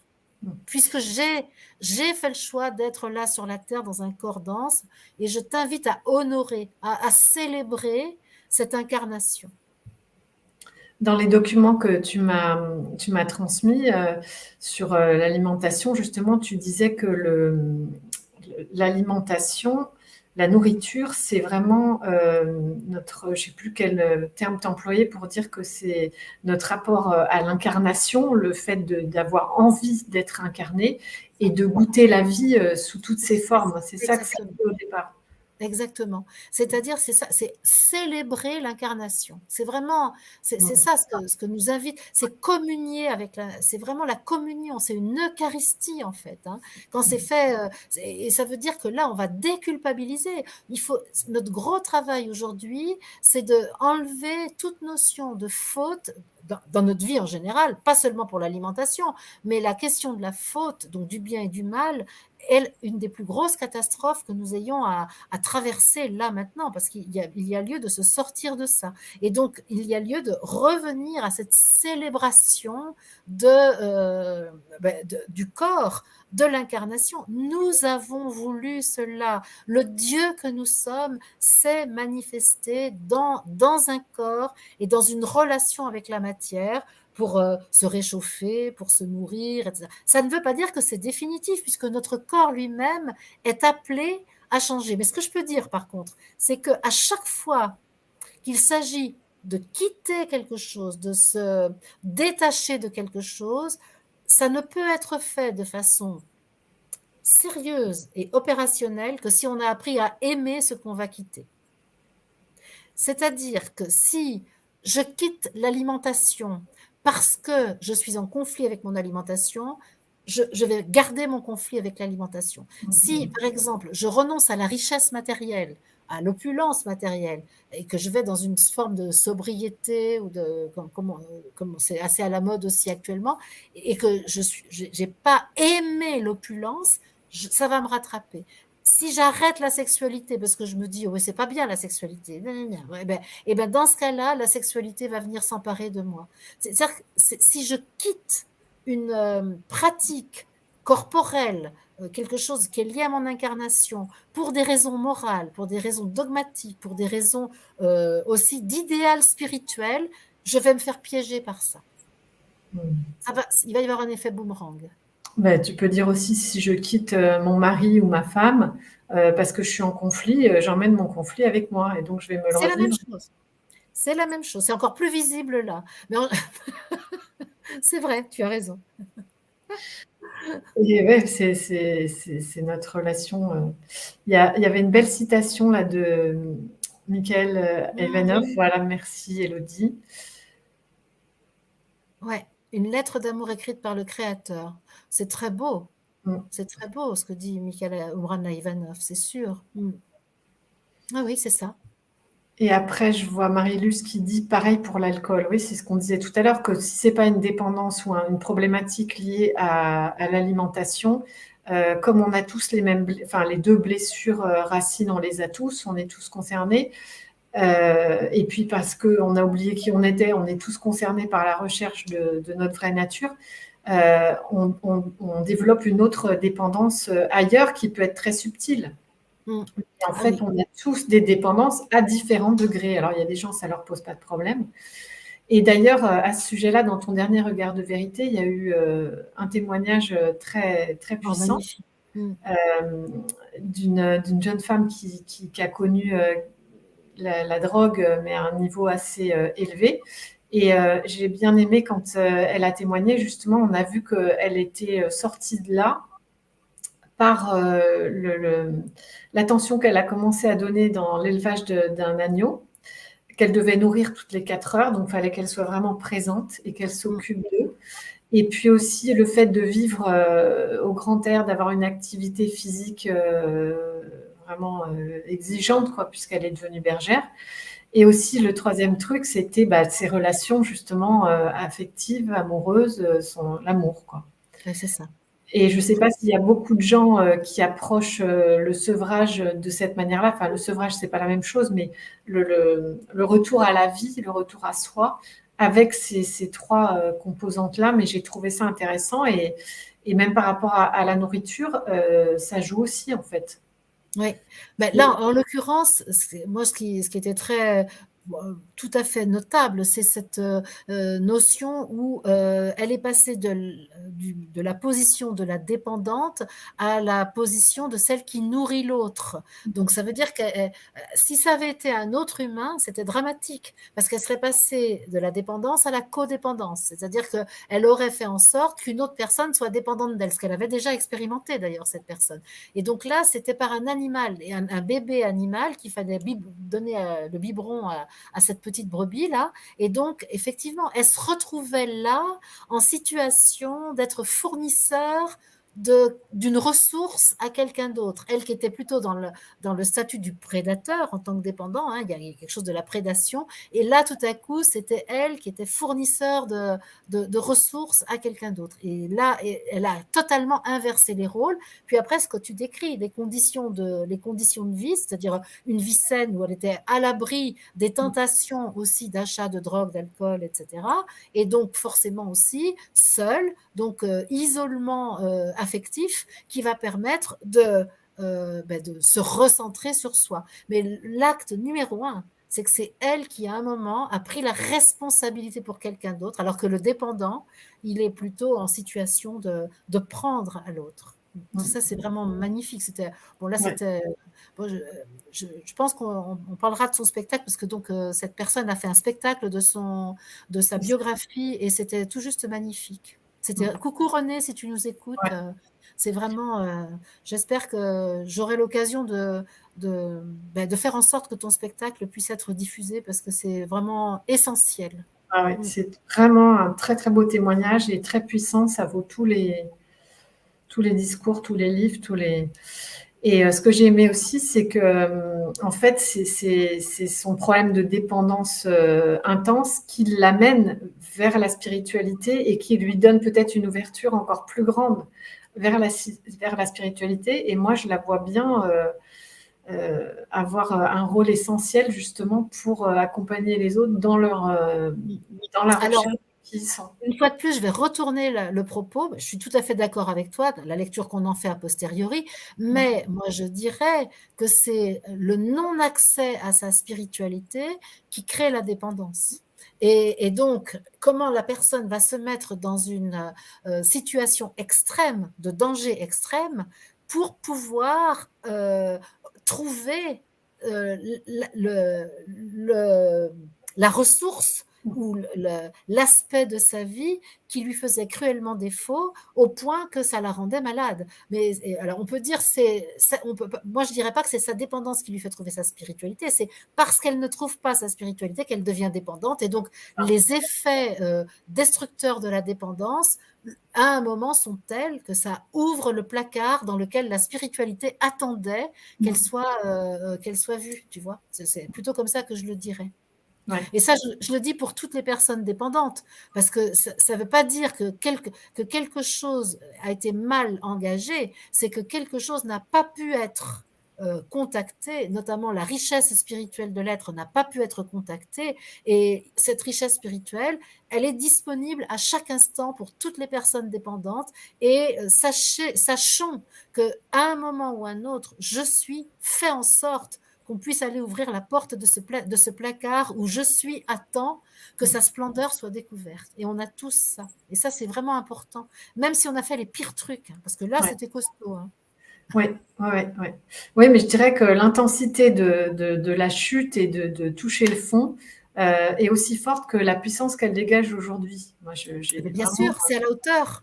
Ouais. Et comme tu le dis, la puissance de son engagement à faire évoluer le divin, donc la puissance de son je suis, eh bien, est d'autant plus grande que, enfin, je veux dire, qu'elle est allée loin dans la perte d'elle-même, enfin dans le C'est ça. début de la perte d'elle-même. C'est logique. Il y avait un tel trésor. Ça, le trésor, il s'exprimait aussi dans sa traduction inversée, tu vois. Alors, pour ceux qui écoutent les guidances, les émissions tous les soirs ici, et qui disent « je suis addict », ça n'est pas de l'addiction. Ça n'est pas de l'addiction.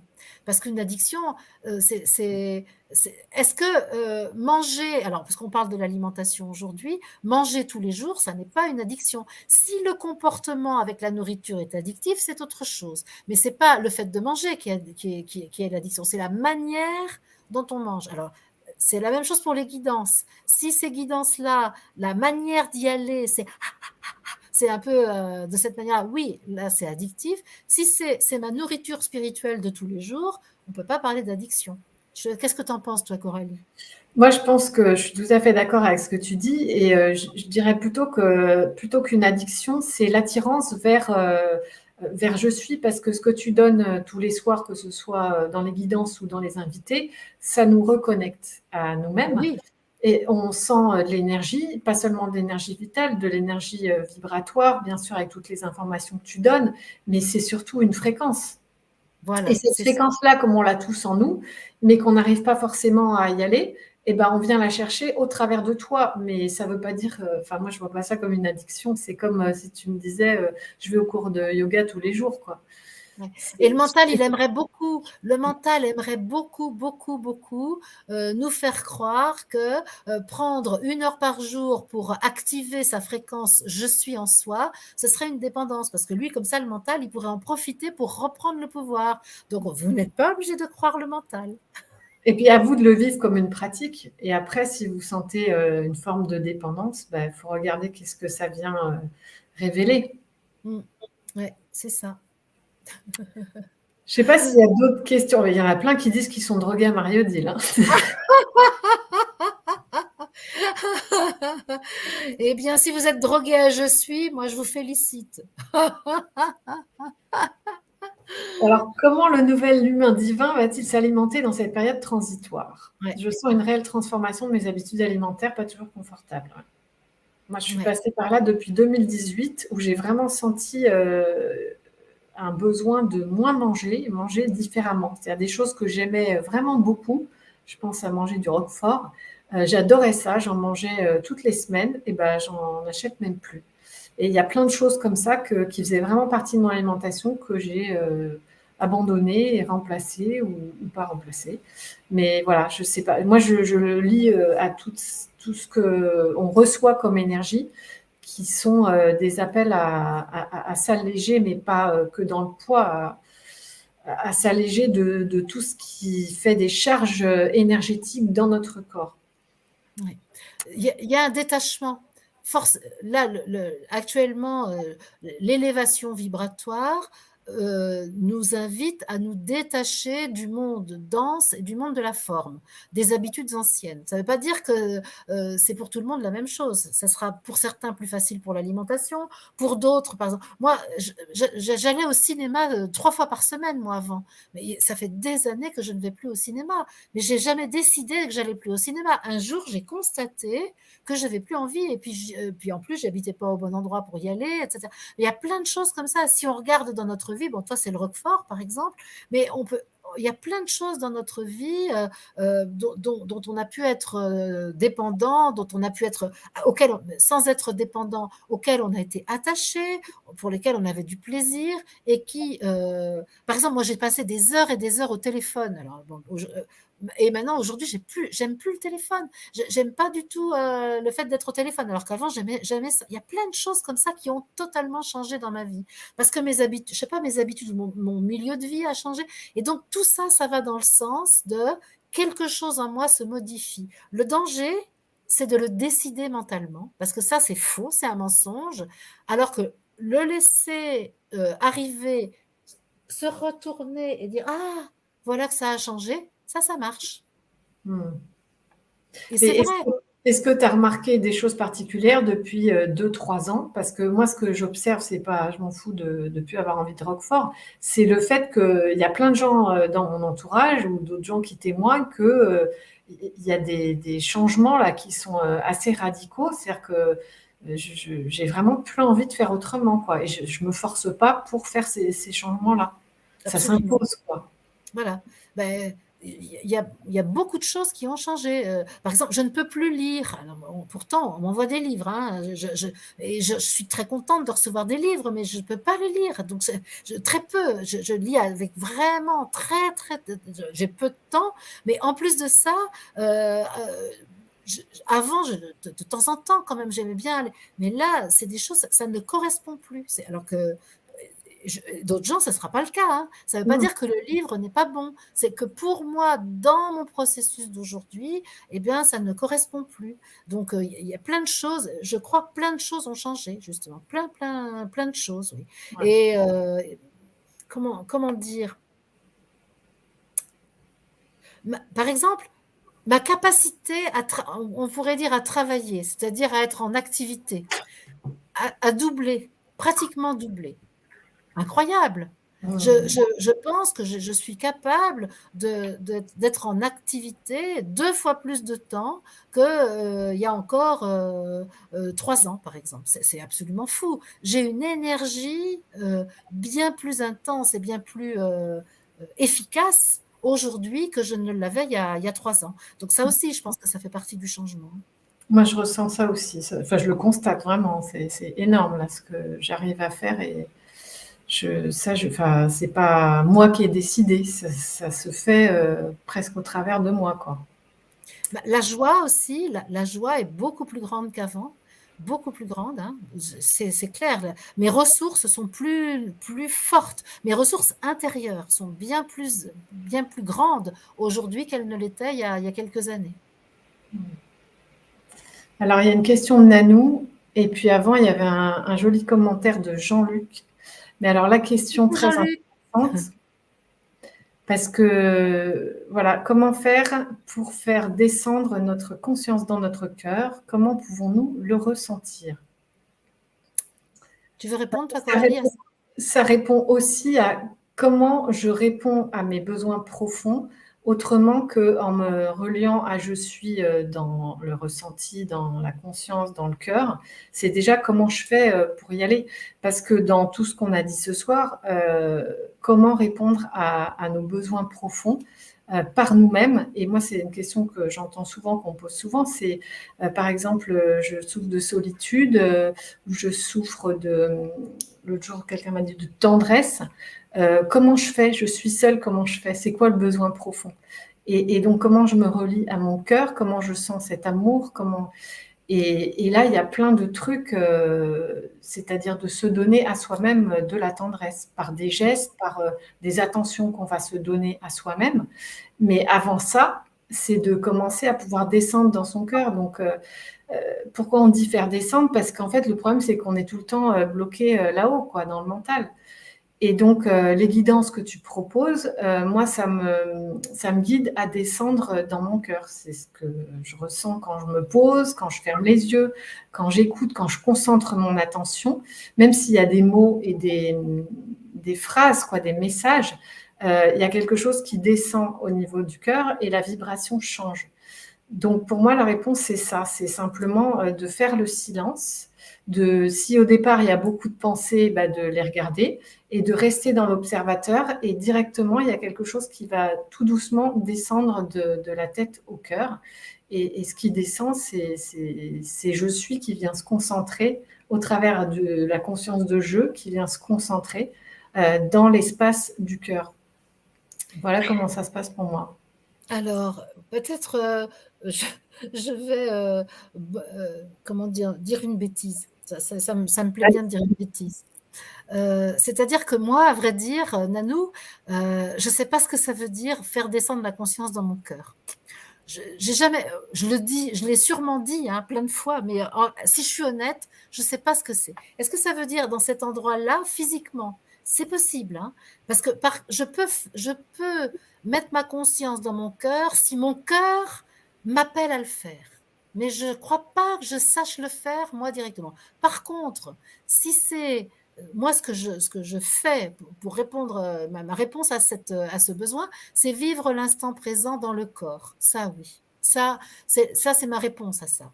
Moi, ça, je sais le faire. Vivre l'instant présent dans le corps. C'est-à-dire, tout à coup, je mobilise ma conscience sur mon corps, peu importe, ça peut être le cœur, c'est possible que ce soit le cœur le plus facile, mais ça peut être la main, parce que la main, ce qui est intéressant, c'est que je la vois, tandis que le cœur, je ne le vois pas. Donc, ça peut être la main, ça peut être le pied, ça peut être l'épaule, peu importe, mais je mobilise ma conscience, voilà, là, comme ça.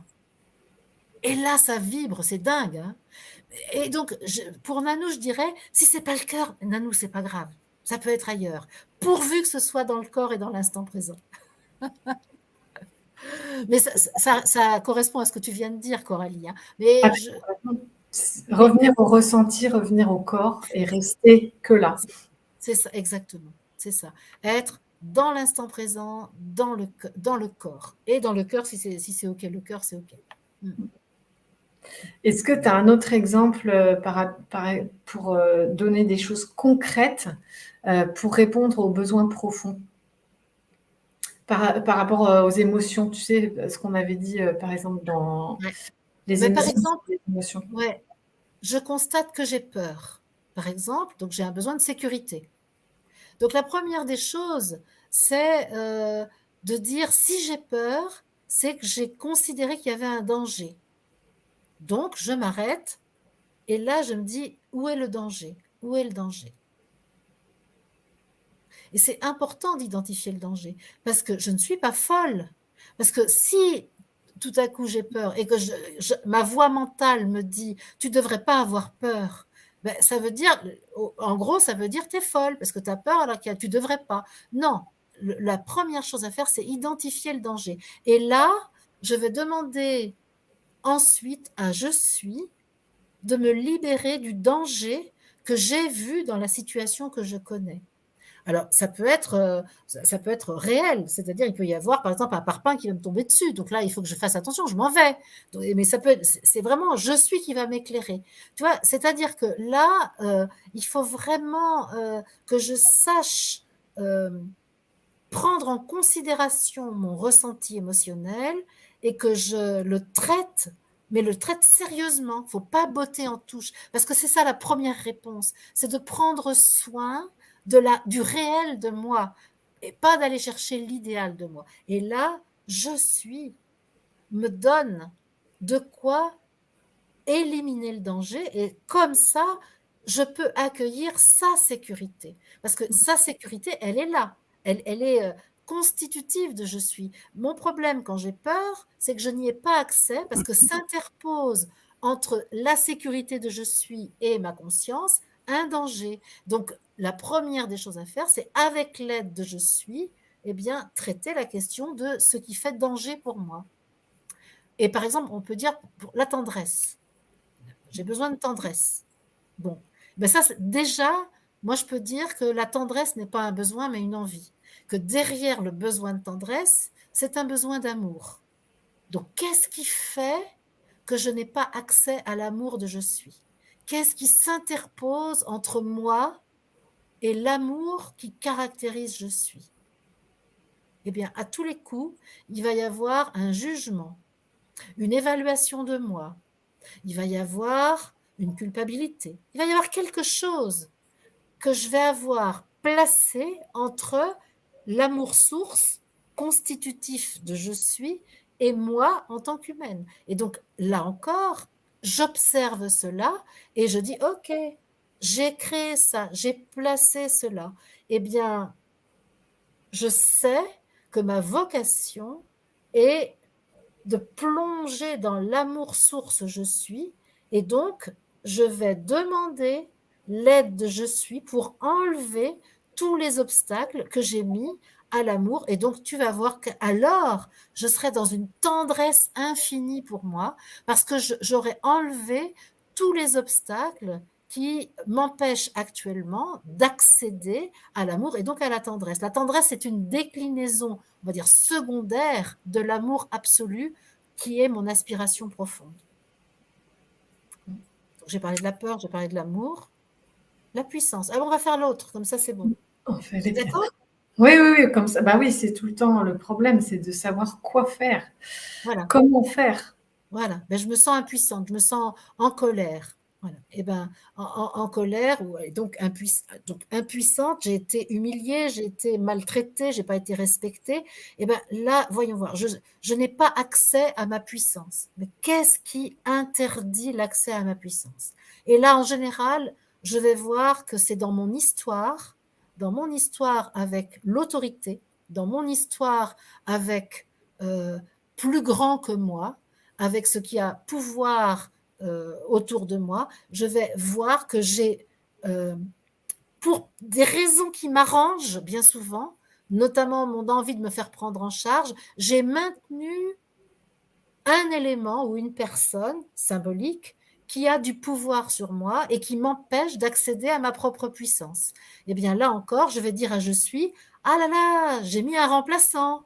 C'est-à-dire qu'au lieu d'avoir la puissance je suis, j'ai mis un remplaçant et ce remplaçant maintenant, ben, il fout le bazar dans mon jeu. Et ben voilà, et je vais dire à je suis, ben, ok, je ne veux plus jouer avec le remplaçant, je veux jouer avec le titulaire, je veux jouer avec toi. Donc si tu veux bien, aide-moi à avoir le courage de me séparer du remplaçant parce que je sais que la puissance absolue est là à portée de main et que je peux en bénéficier directement.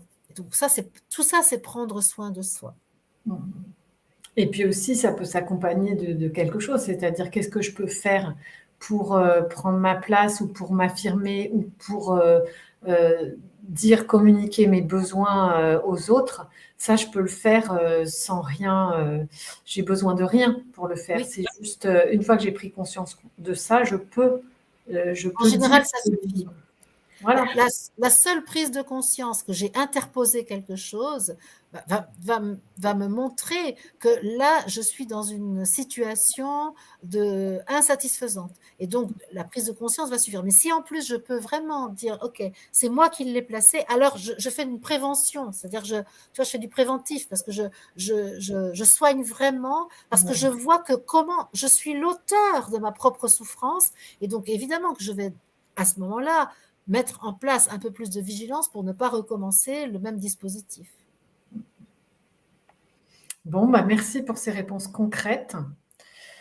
Et je ne sais pas s'il y a d'autres questions. Moi, je crois qu'on a fait à peu près le tour. Ah oui, on Il y est a, dans la il y a la période de fin. gratitude aussi que j'aime bien quand on ne veut pas se poser de questions, quand on cherche quelque chose d'assez instantané. Je trouve que la gratitude, en fait, c'est proche de la fréquence de la joie et de l'amour. Mmh. On peut être reconnaissant pour ce qu'on a, même si on a l'impression de rien avoir, pour les petites choses que l'on a, que l'on est. Et ça élève notre fréquence et ça nous permet de recevoir les réponses concrètes aussi par rapport à ce que je vis, à ce dont j'ai l'impression de manquer, comment je peux me le donner. Mmh.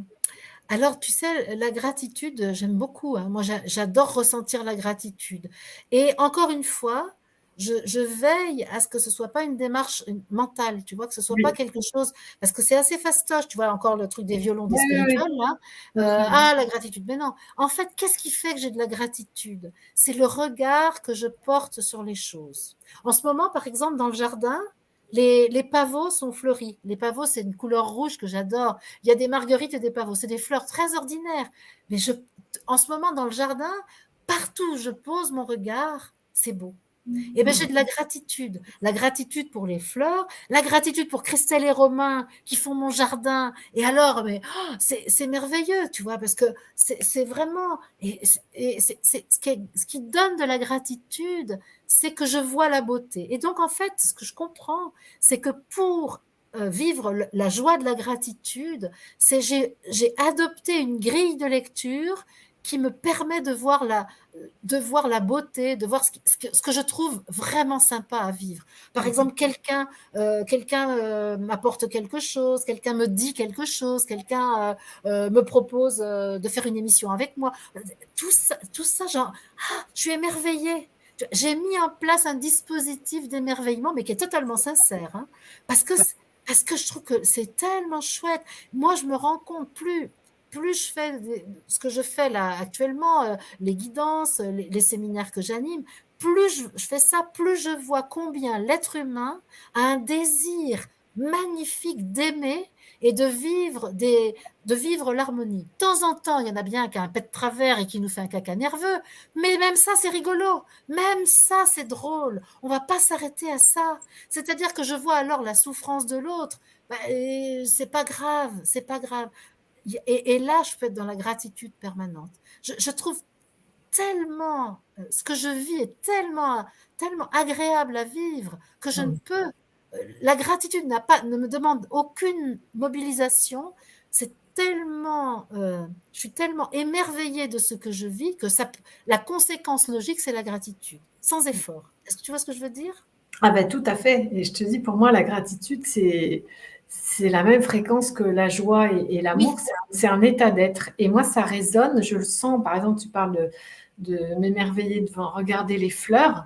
Moi, ça me touche au cœur direct, quoi. Je sens qu'il y a un truc qui se passe à cet étage-là, quoi. Bon, je vois que le t-shirt suscite des questions. Oui, et moi aussi. Mais j'ai eu la réponse déjà. J'ai déjà Alors, posé la eh ben, question. ça fait partie de la gratitude. Figurez-vous que lorsque je suis allée animer un séminaire Regard de vérité à la Grâce-Dieu, le village s'appelait la Grâce-Dieu, c'était dans le 31, dans le Lot-et-Garonne. Élodie et moi, nous avons été accueillis par Corinne qui organisait le séminaire chez elle et elle nous avait fait faire chacune, je crois qu'elle en avait fait faire un pour David aussi. Donc, sur Internet, elle avait trouvé une entreprise qui fait du flocage et elle a donc fait un t-shirt avec je suis et puis donc un joli logo. Regardez comme c'est joli, hein. Voilà. Et c'est la première fois que je le mets vraiment. Donc je suis contente. Il est très Et ben beau. voilà, ça fait partie de la gratitude. C'est pour illustrer le propos de la gratitude. Ouais. Bah, il y a plein de gratitude aussi là dans les messages. Ouais. Bon, écoute, est-ce que tu veux conclure cette émission, cette soirée? Qu'est-ce que tu dirais? Ouais. J'avais envie, je sais pas, c'est peut-être un peu long, parce que j'avais repris les 5 blessures là de Lise Bourbeau et Oui, j'avais fait par rapport à l'alimentation une bénédiction à faire pour chaque repas. Oh, je le mettrai plutôt sur mon site parce que c'est peut-être un petit peu long à dire. Mais c'était pour apprendre à aimer l'incarnation. Qu'est-ce que tu en penses?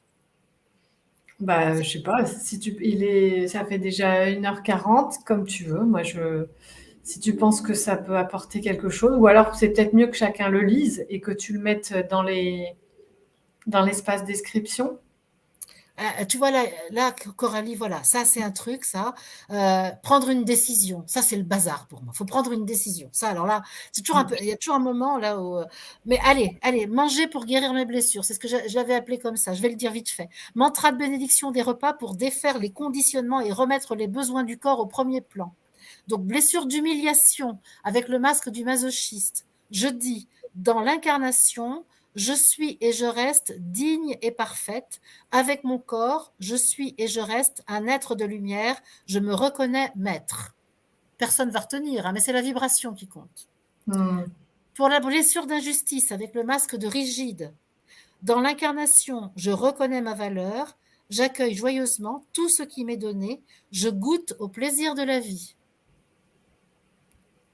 Pour la blessure de trahison, avec masque de contrôlant, dans l'incarnation, j'ai confiance en moi et en ceux qui m'entourent. Je m'engage totalement et librement dans mes choix. Blessure de rejet avec le masque de fuyant. Dans l'incarnation, je reçois des autres l'amour, l'estime et la considération en étant ce que je suis. Et la dernière, blessure d'abandon avec masque de dépendant. Dans l'incarnation, je reconnais mon importance, je me relie à mon être divin, je prends ma responsabilité et je m'apprécie. Voilà. Merci. Bah, vous pourrez réécouter en replay et noter ce qui vous convient. Je le mettrai peut-être dans le descriptif de la Ouais. vidéo ou en commentaire. Ah, en commentaire épinglé, par exemple. Ça, c'est bien. Commentaire épinglé. Super. Voilà, c'est tout ce que j'ai à dire.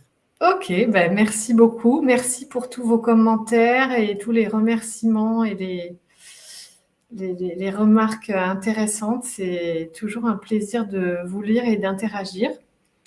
Et puis, bah, on se retrouve pour une autre émission. Bah oui, on n'a peut-être pas encore fixé la date, mais on va le faire. Moi, je crois qu'il y en a une en juin. Ah, il y en a une. Ben oui, c'est mieux. C'est mieux. Vu ma manière d'organiser mon emploi du temps, qui est à peu près la même que celle de manger, je peux te dire. Attends, je vérifie en même temps que je te parle. Le 21. 21, le jour du solstice. Ouais, en plus, magnifique. Ah, ben très bien, on rentrera dans l'été. Super. Ouais. Très bien. On ne sait pas de quoi encore on va parler, hein, mais Non, on n'a aura pas sûrement un sujet Oui. très Si vous intéressant. avez des demandes particulières, n'hésitez pas. Je te proposerais bien de faire l'émission sur la constitution de l'être humain dans sa globalité, tu sais. Oui, avec Avec les 5 éléments et les. avec Ah la oui, dimension, non, oui, je vois ce que tu veux dire. Ouais, les ouais, ouais. Ah fréquences, oui, oui. Ah oui, les ça, tout à fait. ouais, Ouais. Ah, ça, ouais, c'est vraiment, ouais, c'est énorme. Si, voilà. bien sûr, ouais. OK. Avec grand plaisir. Ok. OK, on va remercier notre copine Élodie. Ah oui, Alors attends, on va le mettre comme voilà. Bon. prends soin de toi, Elodie, et merci pour ta Merci présence. Élodie de ton travail. Merci bien. Avec joie. Moi, je vous retrouve demain sur cette même adresse, même antenne. Je suis toute seule demain pour faire la guidance. Il y a longtemps que c'est pas arrivé, donc et après-demain, je suis avec José Robichaud. Vous savez, la personne qui fait des chants d'âme absolument sublimes. Enfin, une des personnes qui chante, hein, parce que maintenant, je suis entourée de gens qui chantent magnifiquement bien. Donc, mais José en particulier, là, on n'a fait que sa connaissance. Donc, c'est jeudi. Et demain, donc, je suis seule au micro. Et puis, mais par contre, j'ai une action commune pour le Christ demain après-midi avec Théo et sa maman. Donc ça, c'est à 14h. Voilà les amis, merci. Plein de rendez-vous. Ben, merci, bonne fin de soirée à vous tous, et puis à très bientôt. À bientôt, merci les amis. Au revoir.